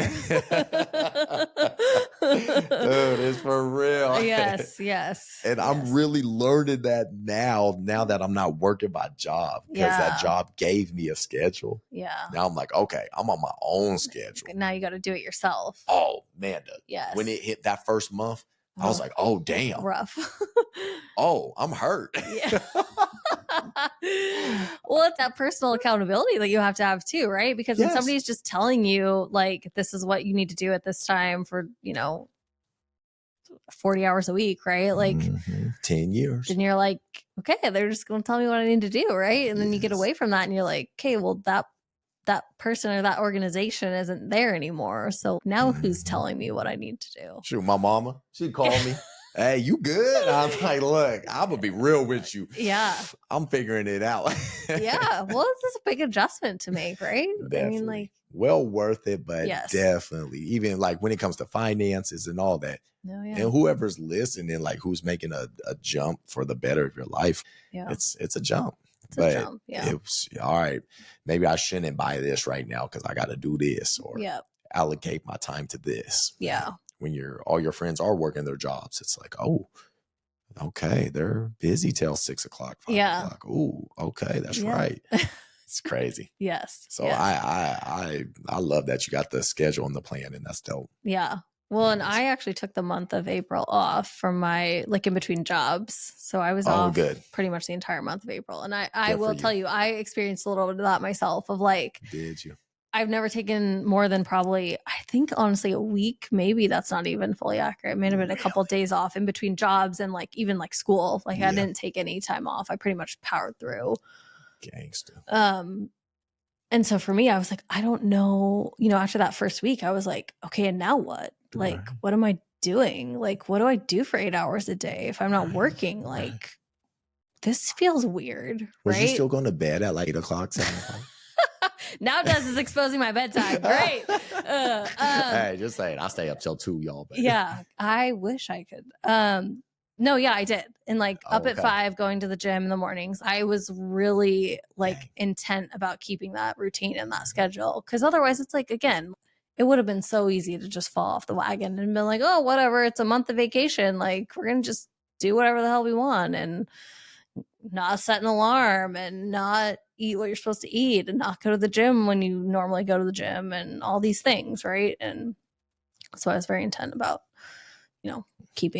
keeping the normal routine. So I probably stayed up till 9 p.m. a couple of nights, just so you know. Ooh, okay. Wild side. I know. It came out. 9 p.m. Let's go. Yeah. Nah, you was going to concerts. You ain't sleep. I was. I went on a little vacation. I lived my life. Trust me. Yeah, good. So. We got to. I know. Yeah. Yes. Man. Living life. You single life still? I am. Yeah, me too. How's that going for you? I can honestly tell you, I sit here today and I don't feel like I'm missing anything right now in my life. And I think that's like a really great place to be, because I feel like I was in a relationship for so long and then I was out of one and I was in one and I don't know. You were in a long one. I was. When you said you were single, I was mind blown. In general, whatever high school friends watch is cool. But I was like, what? Yeah, I know. Yeah. Yeah. Life has a funny way of just working out, I guess. Dang. World, she's single, y'all. She's single, chilling. Single. I don't know if she's ready to mingle, but happily she's single. Let's clarify that. Happily single. So like probably not looking for anything. Dang. But also like in a place too where like I've told myself like I'm also not gonna like turn something down if it feels like the right path for me. But I'm for sure definitely not actively like dating. So what I've been living by, I'll initiate, but I'm not gonna pursue. Okay. That's how I explain that, because I'm like, what is that? What is the difference between those two things? For sure. And I'm glad I'm talking to a nice young lady that wants to know. So pretty much like I'll initiate if I think someone's attractive physically, obviously physically usually first. Yeah. It's like, okay, let me get to know more about her. Yeah. Hey, how you doing? What's going on? Would you like to go on a date? Would you like to go do something? Okay. And so dating in this world right now is a trip. It's a trip. This could be its own series of podcast episodes, I feel like. This could be a whole segment. Yeah. And that's fine. We could have a spin-off of Garage Talks. I mean, oh, yeah. Like we call them moments. So this will probably be a moment right here. Yeah. So for me, like, I will say back to social media, a lot of ladies are so accustomed to getting attention, whether it's good or bad. That's just my opinion. It is what it is. We're guys. We're pursuers. We're trying to go acquire things. Yeah. So with that being said, for me though, I'm not trying to look too thirsty. I'll initiate. Let's go get food. Let me see what substance you have to you. That's a big one. Yeah, but if I'm feeling led on, pretty much what I'm saying, I'm not going to chase, man. I can't, man. Well, it's got too much going. I'm a good guy. I can't chase. Well, I think we were talking about this too earlier. It's like, there's so many people out there that just don't have it together, right? And I think we've been very fortunate in our life to be where we're at today and have the success that we have. And it's because of the hard work and, busting our butt as long as we have to get here. But I think people don't respect that. And I think there's a superficial layer to dating these days. And it's the physical stuff. And then beyond that, it's like, what is there to you? Right. Oh, wow. For me, it's like, if I'm not attracted to you up here, then there's no chance. Right. Like you have to be up here, intelligent with it, have some substance because you can have a nice body and you can look great. But to me, it's like, where's your mind? Where's your heart? Absolutely. Yeah. What makes you tick? What are your goals in life? Like, and see, what drives you? And so babe, that's what I think is so detrimental to ladies nowadays, especially young ladies. You got the mind, you got the body, or you got the body, you can post on the gram and get so much attention. And I'm just going to be straight up. You worked hard for it. You earned it. You're getting it, whether it's good or bad attention, you're getting attention. Yep. A lot of things are thrown at you. So guys are unfortunately thirsty. My men out there, stop being thirsty, but you guys are. Yeah. Hey, I'll buy you this. I'll give you this. I'll fly you here. I'll do this. And that's where I think it just gets to people's heads. And then you meet a good person. It's like, we're hurt. Yeah. For the most part, not absolute. We're two good people talking, but for a lot, sucks. Yeah. What's like the craziest message you got from a guy? You're a well put together person. You carry yourself well. Have you ever got a crazy message where you're like, dude, really? I think probably the craziest message, oh, my parents don't watch this. Don't send it to them. Is like asking me to be their sugar mama. I'm like, wow. Like part of me wants to like shake their hand and be like, I commend you. That is so bold. Like, honestly, I wouldn't in a million years have the guts to say that to somebody, right? But I'm also like, F no. Like, who do you think I am? Like, no. And I don't even know you. So he just came out the blue and said that? Yeah, because, like they ask the like superficial like questions of like, oh, what do you do? Tell me about you. And so I gotta, give him the whatever. Oh, bless you. You're giving him the answers. The blanket general spiel of like what I do. And they just immediately think I'm like made of, Oh, yeah. They hear tax advisor. It's over. And I'm like, yeah, thank you. Next. Right. Like, dang. Just sugar mama. I'm just like. How'd that make you feel? Well, like for me, I just laugh about it. Right. Because I'm just like, I don't. But again, it's funny to me. Like I'm sure some people out there would be like so flattered. Not me. Right. Like I'm just like. If anything, like I laugh about it, but it's also like more of an insult than it is. Because again, I'm not looking for somebody who just wants me to be their sugar mama and just sit around and do nothing. Like, no, no, absolutely not. I feel you. Yeah. I get it. Like, no. Oh. Like, what? No. Man, that's funny. Yeah. I mean, again, I think you've heard and seen it all. And then stuff like this happens and you're like, well, clearly I haven't. No, it's interesting. I mean, respect to the boldness, but it's like, dang. I know. I feel you. The EQ, again, going back to that, is not there. Got you. Like no emotional intelligence. We're just everything up here is just like empty. Jeez. You're like, yeah, no. So you're not even looking right now. It's just whatever. Again, like I'm not actively pursuing dating, but I think if something were to like the opportunity, some great opportunity were to present itself or some great guy were to come along and we hit it off, like I'm not gonna like turn it down or like not get to know them. For right? sure. So Are you surprised you're single at this point in your life? no, because I've consciously been single for almost 4 years now. Respect. Like I'm not surprised because, well, okay, I will say I'm surprised that I am where I'm at in my life in terms of like being as comfortable as I am being single. Right. Because I definitely feel like in my past, I've been more like codependent, if you will, in relationships with the people that I was dating. Oh, really? Yeah. Oh, okay. So especially my first one. And I kind of took that back seat in it. I don't know if it was backseat, but I definitely just always like relied on them being there, like doing things with them. And now I'm just like, I just embrace and love my independence so much that I can't imagine ever going back to a place where I was doing literally everything with one person all the time and not having my own. I remember that high school times. I remember. Thank you. I'm so glad you could see it then, but I couldn't. I needed you to be like, hey, Amanda. Oh, I wasn't there in life. Well, I mean, back when we still were in school together. I don't know if you saw it then or not, but yeah, I don't know. I think that's just part of life too. Again, I don't have any regrets, but looking back, I'm like, okay, yeah, you were way less independent then than you are now. So absolutely. Yeah. It's well, you said FOMO earlier, and a lot of people, especially back to social media again, they feel, oh, this certain part of life, I should X, Y, Z. Yeah. It's like a grocery list. I should be married. I should have kids, a kid, home, whatever. So I think it's cool that me and you don't like fold to that. Yeah. Like, sure, I think that's our goals, right? Absolutely. If God laid it in our lap and was like, hey, here's your wife, here's your husband. Yep. Cool. Let's rock. Yeah.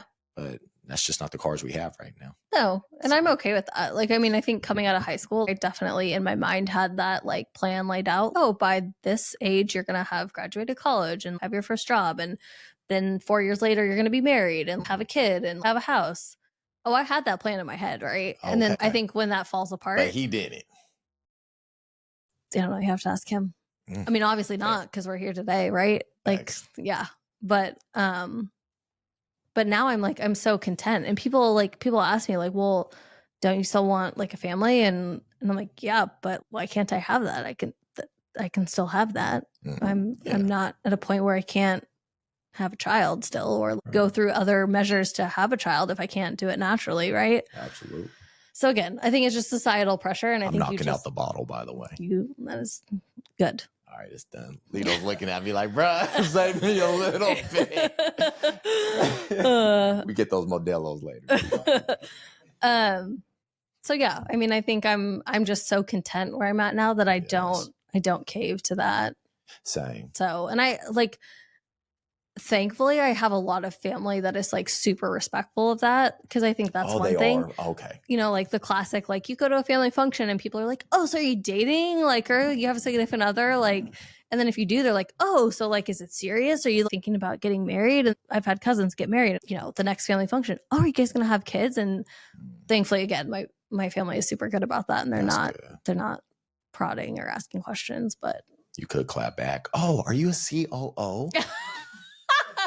I don't have time for kids right now. I'm yeah. But yeah, it's yeah. I mean, I still have that hope and that dream, and I believe it'll happen when it's supposed to happen. Absolutely. So me too. So I mean, let me add this layer to it though. Yeah. How many people do we talk to? And I'm not trying to knock them. Yeah. But how often do you hear someone say they're happily married? How often do you hear it? I don't hear it often personally. I will say, I feel it's few and far between, especially more so like now than it ever has been. Absolutely. You know, I feel like growing up, like I saw people happily married and outwardly saying that so often. And now I feel there's less and less of that. Yes. Unfortunately.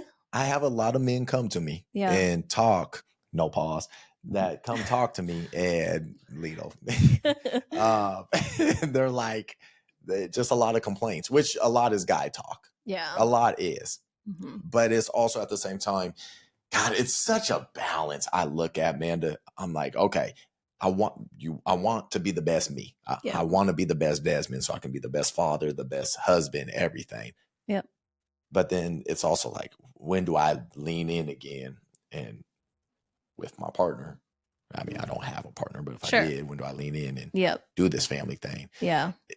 But I don't hear a lot of people be happily married. Unfortunately, divorces are all-time high. Mm-hmm.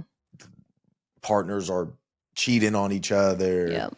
Now people make excuses and be like, we can have little fun here and there once a year. And it's like, bruh, I don't think that's realistic. What is that? Also, I'm so glad you brought that up, because I'm like, the times that I have been back into the dating world, I mean, this was years ago, and I'm like, there's this whole culture of like, like this whole idea of like the cheat times, or like this like polygamous lifestyle, or like non-monogamy. And I'm like, am I just old and like happy and like not willing to see different perspectives? And I'm like, again, if you're happy and that jives with both parties, great. Definitely. But it's when it like doesn't, and I'm just like, is that what you truly want? Mm-hmm. And also, anyways. Yeah. What makes a relationship work to you? What's some pillars that you just, it has to check? It has to be a green check. You know, what's some things that make you go? It's so funny. I have a list in my phone that I keep.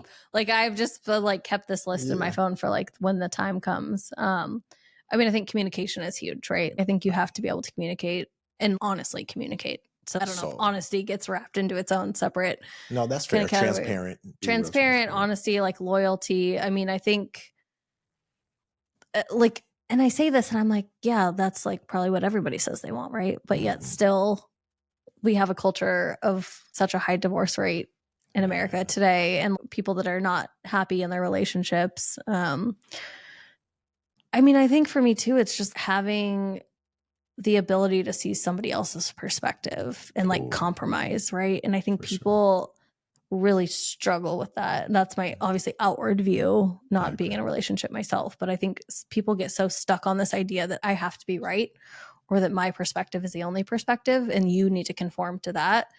And I think that's where a lot of people get into trouble, right? Because you know, you're dealing with two humans that are two different people, and like trying to come together to live life and solve problems. And you're of course going to have different perspectives, and compromise, I feel like is a necessity in any relationship or friendship or professional, you know, dealing, whatever. Yeah. Emotional intelligence, right? Yeah.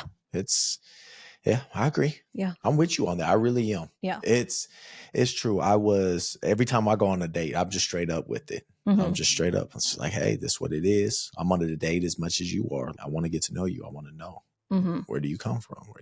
Then I add my spiritual realm to it, because I got to make sure people ain't got no bad spirits around. Because I'm like, do you feel like, how soon in the dating process do you ask like some of the more serious questions, like intention? Here, I'll give you an example. Like, give me an example. And I'm just going to go off what I remember of my list in my phone. How people view finances in general. What is their philosophy on kind of how they handle their money, like debt, things like that? Or, I mean, obviously religion is one of them. Do they ever want to be married? Do they want a family? Like things that I feel like in some sense people think is really taboo to ask early on. And I'm like, no, I'd rather know sooner rather than later, because I'm not here to waste anybody's time, and I don't want my time wasted in return. Absolutely. Our time is our most valuable currency. Yep. Yes, I would say, it's funny you asked that. I was thinking about this a couple days ago. I went on a date recently. I would say after I'm going to say the third date, I think then the questions need to get even more deeper. Yep. I think for me, I definitely poke at them on the first and second. Sure. But I want to have a vibe. I want to have a good time. Yep. I want to sip some wine, eat some good food, laugh. I'm looking to just get away. And I do think women do bring out the best in men. I do think you guys give us confidence. I'm gonna be straight up. There's nothing like getting a text from a girl you're attracted to, and she's, hey, what's up? What you doing? I think it's great. So I want to honor that moment. Yep. But if I see the second, third hangout, date, whatever, okay, now I need to start asking, are your parents together? Do you love your parents? Why don't you love your parents? Yeah. Are you spiritual? Yep. Everything but probably politics, because I think politics is just a clown show. But Yeah. everything. But yeah. So do I you would feel say, like you ever talk about that though? Because I mean, that could be a huge like differentiator in a relationship, right? In terms of the viewpoint. oh, politics? Yeah. Yes, I do Okay. talk about it, especially if they lean one way or another very hard. Okay. I do. Yeah. Where me, I'm super chill. Yep. I get it. There's a blue side and a red side, and I agree with a little bit of both. Sure. But I'm not, yeah, this way or yeah, that way. Yep. But yeah, if they lean super hard, I'm gonna have to embrace or not embrace it, but talk about it. Yep. Absolutely. So, yeah. Okay. Good. You're one of the few because I feel like a lot of guys are just, again, like this is just in passing. Like I'm not on the dating scene a lot, but like just conversations that I've had with men over the years, it's just very superficial, like surface level questions. And I'm like, okay, but like, I want to know like the deeper levels of you, where your values lie and what's important to you. And like, I think if they just get like scared or they just like clam up and like don't want to talk about it, I'm like, okay, well then that's a red flag. Like that's my answer right there. Right. Mm-hmm. Like, and I'm not trying to come off as I'm writing you off so easily, but also if you can't even have a conversation to start to talk about these things, then I don't feel like you're what I'm looking for at this point in my life. Gotcha. So I wish you the best, but probably not your person. You got to, as a man, we hold a lot of trauma in, right? Mm-hmm. I mean, you think of men and we're strong. We got to get through it. We're this and that. It's all these things, warrior mentality, primitive state. We're the hunter gatherers, all this. Yep. But at the end of the day, I tell my peers, hey, we got to lean in just a little bit. Yeah. I do, even on my dates, hey, I'm going to give you a little bit of me and I'm going to see what you do with it. Yep. The ball's in your court. Sure. Let me see what she does. Does she fumble it? Does she actually carry it to a first down? Is it a touchdown? Haven't had a touchdown, ain't gonna lie, but so you do got to give a little bit of you just to see what someone does. You gotta inject a little bit of your life into theirs and see. Give me like an example of this. I'm just curious. Like what does that look like for you? Oh, okay. So it's like a first date? Yeah. Okay. We'll start there. Oh gosh. But if they watch this, I'm hurt. Now they're gonna know, here it comes. We can cut this out later, but I just am genuinely curious right now. No, I'm a real one. I'm gonna post it. I don't care. I'm gonna post it. Yeah. My parents. I'd be like, me and my parents went through very tough times through my life. My parents went through a lot of stuff and a lot of back and forth. Mm-hmm. But they ended up still married and happy with each other, and they got through. And from there, I leave it right there. Then you might ask, oh, what have they been through? Hey, relationship problems and different things like that. So I really heeded both sides, my mother's side, my father's side. Mm-hmm. But the ultimate product is they're still together and living well. Yeah. And then they might be like, oh, my parents aren't together. So then I can simply be like, oh, so do you think your mom was right? Your dad was right? And that's where the conversation for me most times is good. Yeah. Or they don't ask questions, right? And I think there's then another answer, right? Like it's that curiosity aspect. Right. I think, like I feel like I'm the same way where it's like, I will give you a little bit. I'm not going to give you everything. Right. But then it's kind of like, I don't want to say testing because that seems little. I know you don't want to like interview. Yeah, right. Sure. But it's like, I'm also kind of seeing how you respond. Like, are you going to like poke at that a little bit more just to, again, learn more about me? Or are you just going to kind of be like, oh, okay. Absolutely. And then move on. And then it's like, oh okay, cool. Got you. Noted. Got you. Yeah, for sure. Right. So it's the being inquisitive. That's a big plus for me. Yeah. I want people inquisitive because we have, yet again, all the information. Be inquisitive. Oh, why do you do what you do? How do you?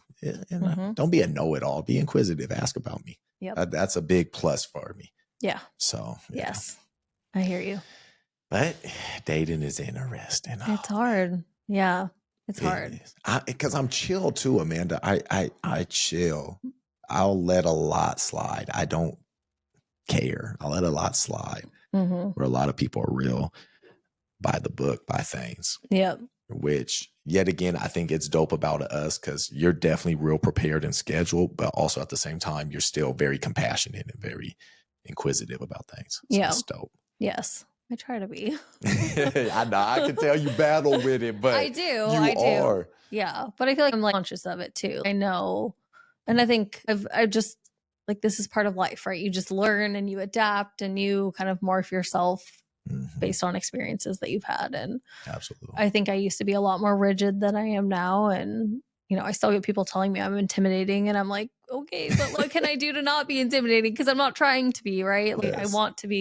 I want you to say that I'm open and warm and not intimidating you. And like, I really do try not to be intimidating. But I think sometimes it's definitely a them problem and not a me problem. So I've learned that too. I think it's not just about changing, you know, me and how I necessarily act. Like I think there's just some people where it's like, hey, well, that's on you, right? Like I can't do anything to change that. But I think with your new position now, being a COO, Yeah. you're gonna have to watch yourself because the finance part come into place. Yeah. And I'm assuming you're gonna want to protect yourself a little bit financially. If you date a guy, not gonna want him to just, oh, you're a COO, so you can be my sugar mama, right? Yeah. Because that's what that means. Apparently, that's the code for no. Watch this. Our conversation go viral, and people are going to be messaging you. No. I will not put your Instagram on this one. Yeah, well, it's set to private, so I have to approve all. You know. Oh, you're gonna be busy. I'm gonna be like decline. Or there's gonna be like a question set that gets sent out. Like this is your screening, so please answer, and I will then be. Yeah. Yes. Yeah, it's like I don't know. Like I just like, do you date to your level now? Are you on a new dating level? Another COO? So this is hard. So I was talking to somebody actually that we went to high school with a couple months ago when I was transitioning, like knowing that I was transitioning jobs and kind of what I was going to be doing, but not yet started.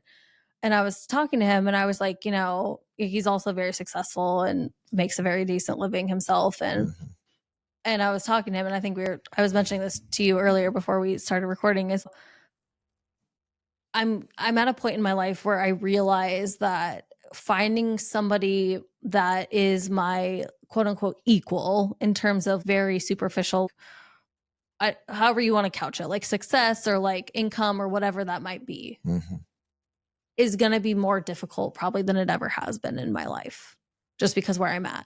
Gotcha. And I'm probably talking about like more central to Portland and like Oregon. I don't think necessarily the whole country, right? Right. And I'm not out here to say that I'm necessarily looking for that. Yeah. But I think that there's some layer of that is important, right? Again, like I want you to be successful. I want you to have drive. I want you to have motivation. I want you to have a good job, like stable income, whatever. But yeah, I have thought about that. What does dating look now that I am where I am in my life, and what expectations do I have of my counterpart? Do you tell them? I know this your first week in the position. Yeah, I'm thinking too. I'm like, do you tell them what you do? Do you? Because it's that's garage hard. Yeah, because as Garage Talks grows, like I get attention just because of what I'm doing. Yeah. And far as monetary, sure, we're not where we want to be. I'm not where I want to be. I got no shame in saying that. But as it comes along, am I going to tell this person? She's probably going to look me up, see. Yep. I'm just like, fudge, dude. Well, you got to be careful, right? Because then you have to question their intentions. Thank you. That's hard, right? Because then I feel now I already have up some sort of barrier. Right. And like level of questioning that I didn't have before. And how do you suss that out? And how do you ever get comfortable? Right? There's all these things that I start thinking about. Because I'm at the point, if you even look at me for my money, I don't even want to talk. It's unattractive, right? If you even consider my money, oh, he's the man of the house. He should. And part of me in today's age, when we were in high school, okay, cool, got it, provider, protector. Now I'm girl. If you're looking at me for money, I don't know. Yeah. And so I'm thinking of you. You're in a very prominent position. I don't know. It's hard. It makes me nervous. I'm not going to lie. It does make me nervous. Like going back to what you asked earlier about like the craziest things that guys have said to me. There was a very short-lived relationship that I was in. One guy, and so I was not a COO at the time, right? I was in a different job, still making a very I would say, healthy living for myself, very successful. And it came out of the woodwork that it was not as much as him, right? That I made more than him. Yes. Okay, fine. Like, I don't have an issue with that, right? I'm confident in myself and where I'm at. He, however, couldn't handle that and was like, well, do you think you could get demoted? Like, and I'm like, boy, that is insulting. I can't even laugh about that. That was an immediate, this ain't gonna work. Right. Again, and that's more you. That's not me. No, that is totally on you. Absolutely. And I feel totally confident saying that in the nicest way possible. Absolutely. But I'm just, no. And that was 4 years ago. That was years ago. He asked if you could get demoted. He asked because he could not handle the fact that I would be making more than him, more successful, and that he would not be the potential future breadwinner of the household, let alone we had only been like, I would say casually, not seriously seeing each other for like a month. I'm like, boy, I ain't even thinking about this. Okay. At the time, we're not getting married anytime soon. We're not starting a household together. We're not sharing finances. Nope. Wow. Nope. Wow. Absolutely not. Yeah, well, he weeded himself out quick. I wish him the best. Yeah, but there we go. Not my person. You sound like me. I gotta dap you up on that. Not my person. Yeah. I'd be like, God bless. Take care. Wish you the best. Yes. So. Shoot. Yeah. I don't know. I don't know what that's gonna look like. I would like to think I can still find my person where it all works, but. Well, let me jump in with you because I always tell people I'll never ask something that I wouldn't answer myself. Yeah. Craziest thing I probably heard in the dating scene. Yeah. I'll be blunt with you. Would you start up OnlyFans? Like with you? Oh my gosh. That is amazing. Like in the worst way.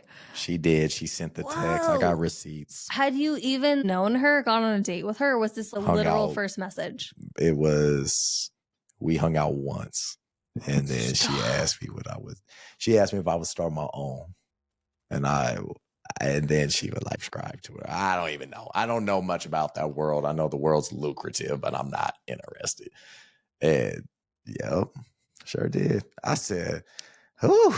Wow. I said, yeah, my line of work, it doesn't really coincide with this. I'll talk about it, but nah, I ain't. Not going that route. Ain't going that route. Yeah. Wow.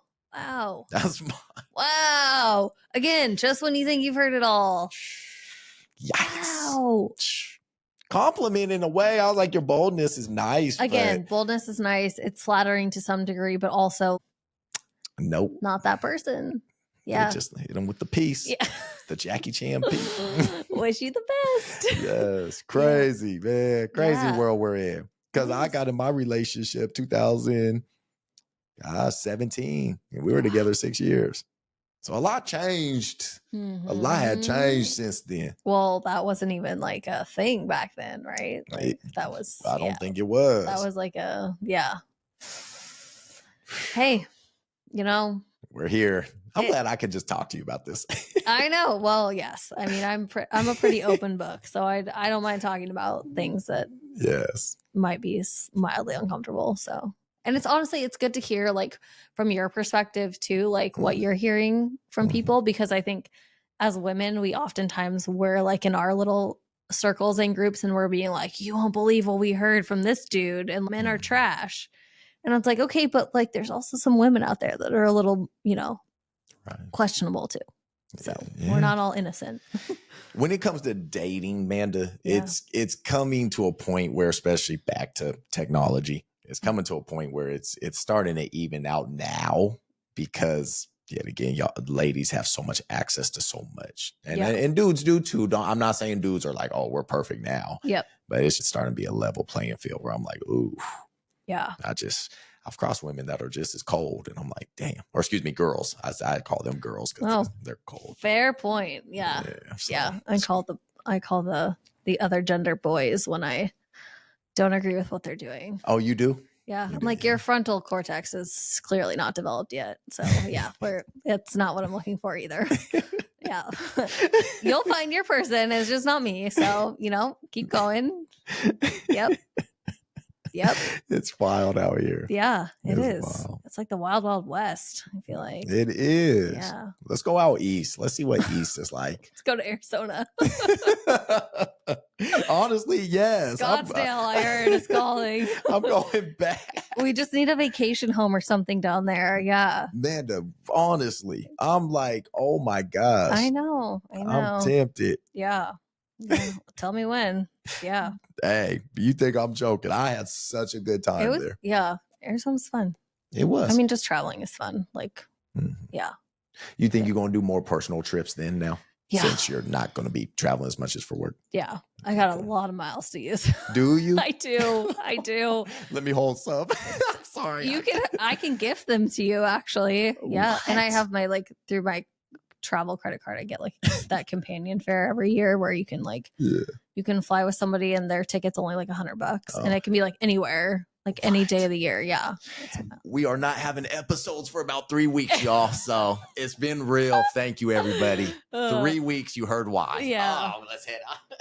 Yes. Yeah. Well, anytime. Let me know. Honestly, I will. That would be amazing. I love traveling with like friends and stuff too. It's just so fun. Yeah. So just go have fun. I have a cousin in Miami. I text him. That is a goal. Yeah. Miami. I experienced it once. Have you been there? I have. Yeah. Yeah. I went on a cruise that actually left out of Miami. So I went in and spent a couple days there before, went to like an NBA game. Oh, nice. I think I watched like the Heat when LeBron was on the Heat. Yeah.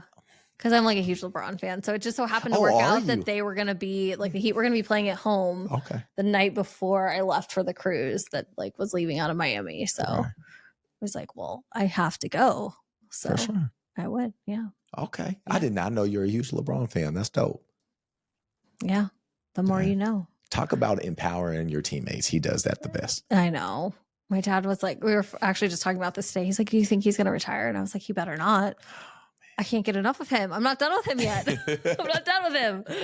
Yes. So that's what I respect about him. I mean, I'm ultimately a Jordan fan, but LeBron, talk about empowering others. He definitely does that. And I just feel like he's a good human, right? I don't feel he's one of those people where the fame and the money has really necessarily gotten to him.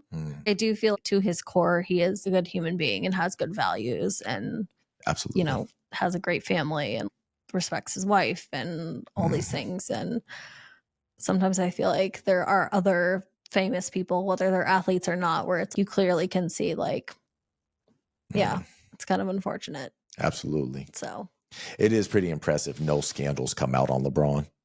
Yeah. In the where he's at in life. Braun, you ever see this clip? For real. I salute you, bro. It's impressive. Yeah. Same wife since high school or same lady. Beautiful kids, raising them. I do salute them. That's impressive. Yes. Yes. Don't see that no more. I know. Again, it's just a different world out there. So his wife, his wife came to an Oregon game when his son was playing for USC. Oh yeah. And it was so cool. Just normal mom stuff. Like my mom coming to my games. It's like, that's so cool. I remember those days, those basketball games. Mom, dad were up in the stands. You had a whole fan crew. Whole crew. I remember your dad was so animated. I still can go back to those. I can go back. The gym at Springfield. It hasn't changed. I can hear it. I can hear him. Yeah, it was great. I helped coach the boys. Oh, did you this really? Past year. Oh my gosh, I didn't know that. It was interesting. Yeah. It really was. Yeah. Trip down memory lane a little bit. Oh, I was tripping. I was like, I don't think I can last here long. This is too much. Oh, how was that experience though? It's different. Yeah. It's different. It's do you like teaching? I love the teaching part. Okay. Part of me wanted to really be a coach. I was more assistant. Okay. I really wanted to because I could feel the kids gravitating towards me. Yeah. But at the same time, I don't think the support was there from the school district. So that's what made it hard. Part of it. Administrative, yeah. Well, I mean, I feel like there was a little bit of that I could see even when we were in high school. Oh, absolutely. Like I think that's just been a reoccurring issue within Springfield. Absolutely. That's just hard. So yeah. Which is unfortunate because these are kids' lives. Well, and that's like such a critical time in their development, Oh, for athletes or, even academics, and like to not have administration like putting the attention that it deserves in those areas. It's so heartbreaking to see. absolutely. So, yeah. And I coming back as a grown man, I saw that. I was like, Yeah. ooh, but the kids they were sponges. Yeah. Okay, Coach Daz, what do we do? I was like, oh my gosh. I know. It like pulls at your heartstrings a little bit because you're like, I just want to help you. Yeah, exactly. You can only do so much. Absolutely. Yeah. Let's lean into your Yeah. profession, taxes. My profession. We sent in, we know you're a tax consultant, now COO though. Yeah. Yes. I had a couple questions that I wanted to throw at you. Okay. Maybe it'll help some people. We're going to like dust some things off here. Yeah. Because I definitely don't operate in this world anymore. Okay. Let's see who we can help. It's part of my past. For sure. I'm a stretch. Oh, yeah. Here we go. Spotify, we're stretching. That's all. We're getting to it. Let's see real quick. We're in the warm up. Yes. This one you sent me really stuck out. Yeah. Should someone turn down a raise ever due to tax concerns? I'm assuming going into a new tax bracket. Yep. Absolutely. Yeah. I think this is an interesting question because I feel like I have experienced people asking me this, more so like family and friends over the years, not necessarily the clientele that I've worked with when I was doing taxes. I think people just inherently think like, oh, if I take on a new job and a new position that pays more, that's going to put me based on the salary amount into, a different tax bracket that's higher. Right. And they're in their mind, they're thinking, oh, I'm going to make less money, even if I'm technically earning more in a salary. Right. And so I think it's just explaining to people that based on kind of how the income tax bracket works, for us in the country is that it's a progressive tax system, right? So that, income within the tax brackets gets taxed at that level. So it doesn't necessarily mean that because you're making X amount and you're in this tax bracket, that 100% of that income is being taxed at that, whatever that rate is. Because I've heard some people say, oh, I'm about to hit this dollar amount. I need to somehow avoid not doing that. Right. And there is a strategy to that too, right? I mean, I think there's things that you can do to kind of reduce your taxable income so that you aren't hitting whatever, bracket you don't want to hit. But I think people forget that like, each tax bracket, that's the amount of income that you're going to be taxed at for that amount. And then, it just goes up in increments from there. Gotcha. Yeah. So don't take a demotion. No, please don't. Don't listen to any men telling you to take a demotion for tax reasons or otherwise. Oh no, don't take that position, babe. Don't take it. No, please just no. Oh man. Okay. If someone has HSA, are those helpful for tax advantages? Yeah. So HSA is kind of what we call like the triple threat in the tax world. Just because, contributions that you're making to that end up being, reducing your taxable income, if you will. Gotcha. And then like the money that you're putting into an HSA, not only there's also the piece that you like don't have to spend it each year like you do for an FSA, so it can continue to roll and grow. That money that you're putting into an HSA, you use for health related expenses, right? But that money is getting invested into, some sort of an investment account so that it's appreciating over time. Oh, wow. Okay. And you're not getting taxed on any of that appreciation or growth, if you will, that is happening in that account. Real quick, man. Just a world HSA, just in case we lost you and you don't Google it, health savings account. Yes. A lot of employers offer, not all of them. Yes. Not all of them offer. I wish they did. But yeah, super efficient tax tool. And again, like healthcare costs in this country are not going down. And so that's something that you can continue to carry, even if you leave the employer that you are with that has that account. Really? That you hold it with, like you can continue to have that account into the future. So that's what helped me buy these glasses. Oh, well, there you go. There you go. You knew. You knew. What are some itemized deductions examples that can add up quickly? Medical, we just crossed, it sounds like. Yep. Anything else that someone can? Yeah. So for the medical stuff, I mean, a lot of people, especially younger, people don't necessarily have a ton of medical expenses unless there's some crazy event that happens in their life. But a lot of times I would see that for the older, population where if it exceeds a certain percentage of your AGI or your adjusted gross income, if you will, then you're able to deduct that as an itemized deduction. But I would say the more common ones that you would see would be like mortgage interest. So if you buy a house, any of the interest that you're paying as part of your mortgage payment each month, that is technically deductible as an itemized deduction. And then also any like state or local taxes. So that would be like, in Oregon, any Oregon income tax that you're paying, which again, depending on how much you're making, can be a significant amount of money. The other one that not necessarily everybody really hits often is like charitable deduction. So if you are contributing a lot to charities or making donations, even church, I heard. Yep. Doing your tithes. Yep. That can add up quickly depending on how much you're making. Again, it's just a matter of whether those itemized deductions exceed what the standard deduction would be. Gotcha. So, yeah.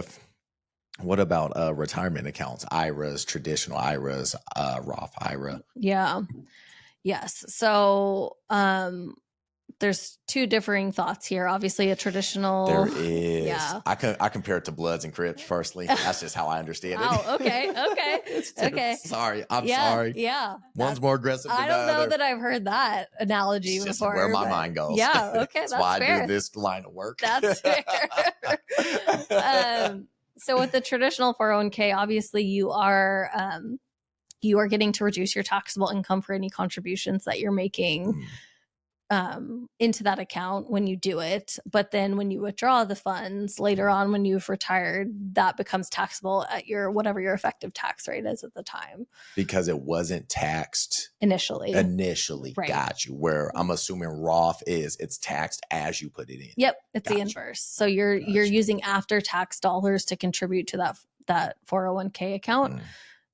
So therefore then any appreciation that happens in that account over time, you don't end up getting taxed on. So the only little caveat to that is that there are usually income limitations for all of these things, how much you can contribute. And for Roth IRAs specifically, not Roth 401ks, there is actually there might be a limitation for 401ks too. I'm questioning myself, but income limitations. So like once you hit a certain point in your, earnings, there becomes a phase out so that you can't contribute as much or you can't contribute at all. Like you don't qualify to be able to contribute to the Roth. So it's kind of the way for the rich don't get richer if they're putting in like a bunch of money and just the interest is. Correct. There is a strategy called a backdoor Roth that you can do whereby you contribute the money into like a traditional account and then immediately transfer it to a Roth. And so that is oftentimes used for higher income earners that are over that 401k, that Roth 401k threshold. So there's options that you can still do, but it just sometimes becomes a little bit more complicated the more and more that you're making each year. So guys, what they're saying, if you work in a job and they offer you a retirement account, like use the retirement account. Don't let that little $100, $200 a check. Don't think you need to buy something you don't need to have. Contribute to it.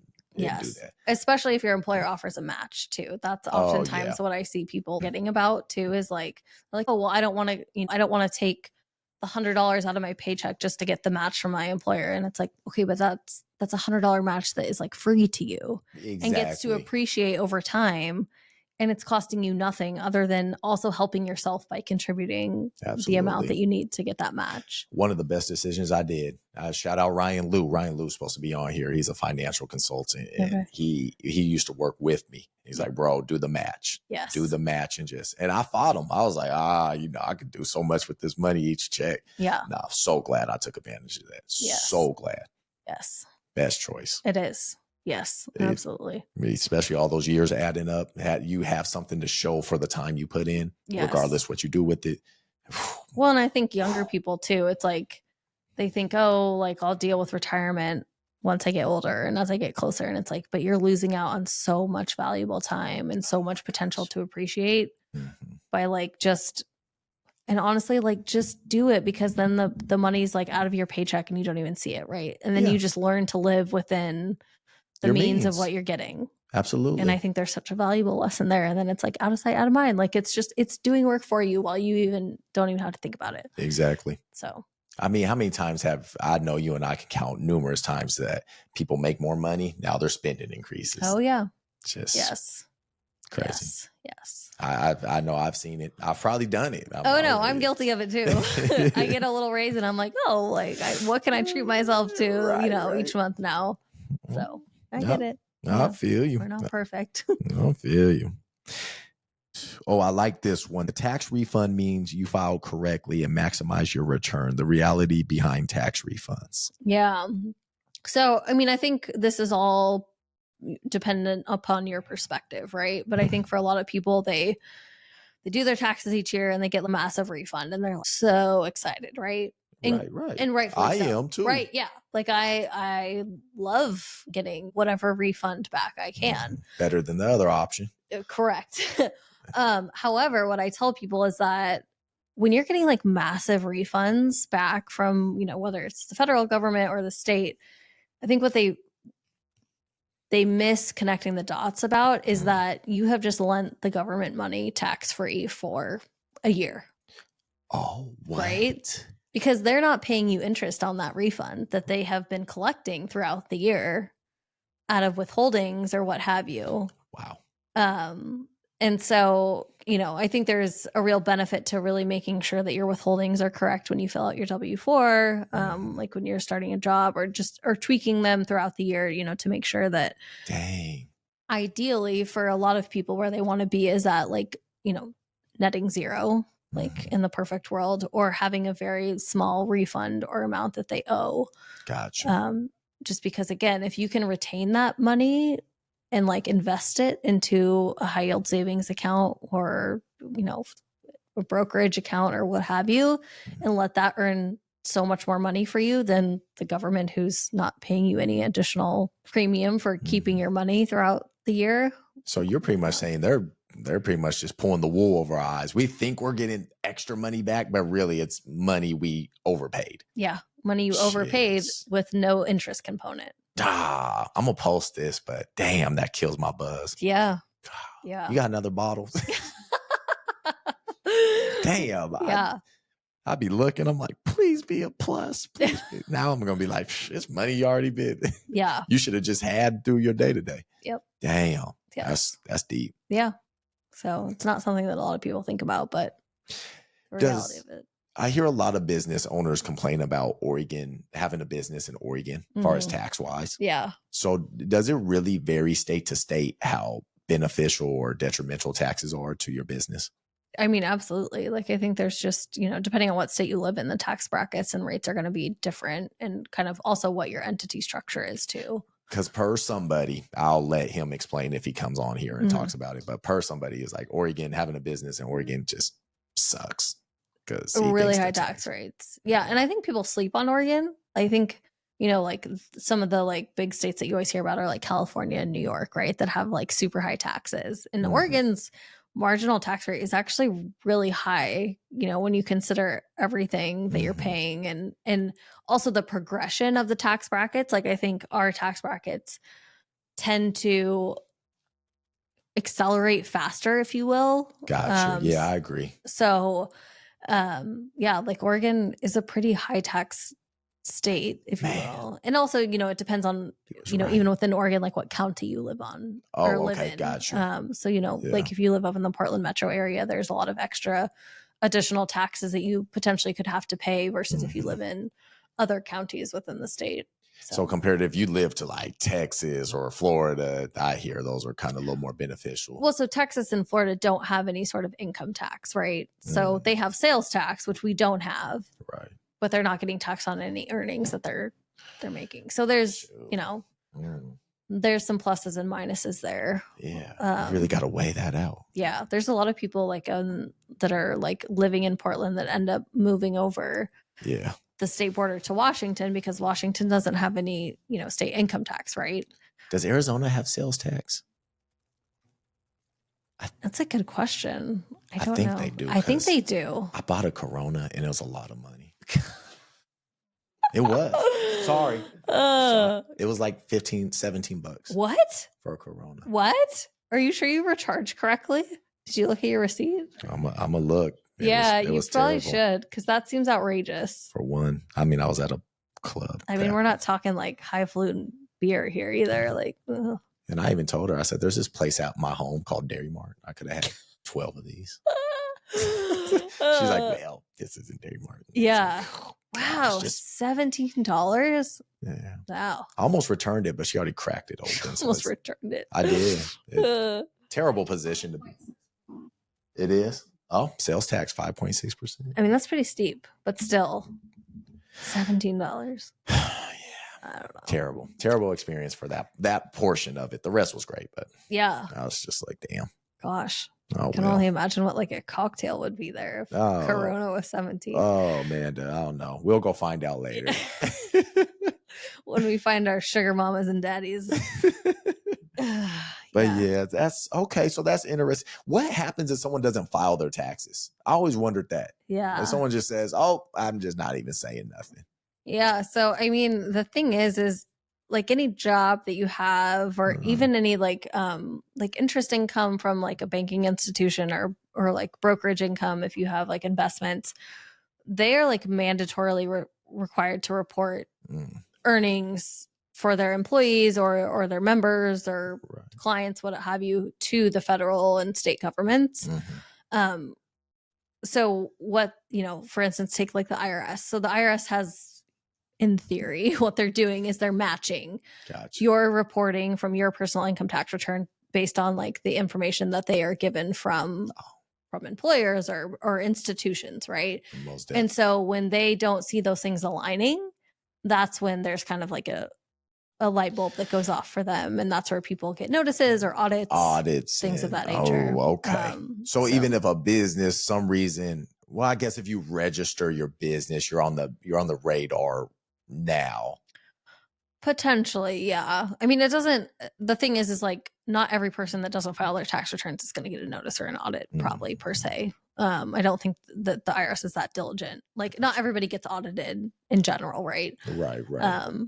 They have whatever system they use to determine how they're going to pull the people that they want to audit. But again, like it's obviously not recommended that you you because when they do find you, like not only are you going to have to go back and file for all the years that you didn't, but there's going to be interest and penalties that are tacked on to any, either late filing penalties or like interest on any amounts that were due, and they add up quick, right? So it's just better to just stay in compliance. We need to add a dream button to this. Lido will work on that. But this is my dream. Yeah. Just bloop, bloop, bloop, bloop, bloop. I wish when I pay my taxes, I wish there was apps I can see or I can choose where my money go to. One of that, I do. Like, all right, Des, look, we could do roads and schools. We could do help the local business. We could help this or I wish. Yeah. I'm just dreaming. Yeah. Instead of just, oh, here's my tax money. Letting them do what they will with your money. Oh, man. Yeah. And that's me just being real with you. I wish I could just go, hey, Des, you got to do this multiple choice. All right, roads and schools, small businesses.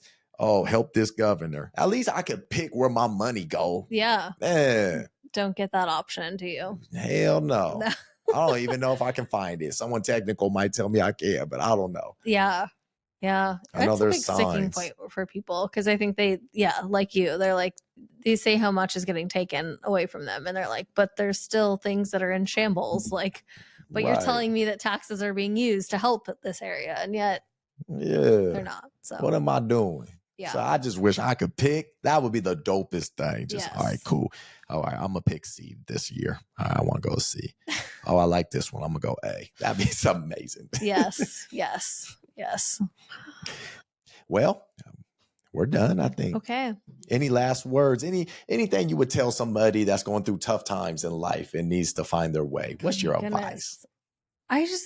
I feel like if I could tell even my younger self this, it would just be to know that like it's all going to work out the way that it's supposed to work out. And like, you might have kind of a plan or a mental image in your head now of like how things should be, but also just realize that like life is happening how it should for you. And whether it's a hard time or a good time, like it's teaching you something, and to just carry that forward with you and realize that especially if it's a tough time, that like things are going to get better.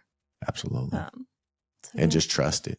Trust in the process. The whole your own process. Yeah. Yes. I love it. Okay. Thank you for coming on, babe. Thank you for having me. Appreciate you. Oh, the best. And bringing this bottle of wine. You're so welcome. It's amazing. You got me right. I'm good. Okay. World, and there you have it. Amanda Lilly, give her much love, applause. This was a great conversation. Talk about substance, learning about taxes, talking about dating. And you guys, just thanks for coming in the garage and vibing with us. Remember, this is a safe space, so we just come in, have a great vibe and chill. So shout out to our guest today. Much love. Hug your loved ones. Make sure to smash that subscribe button. Put this out there because we all in this together. Bless up, everybody. Good night.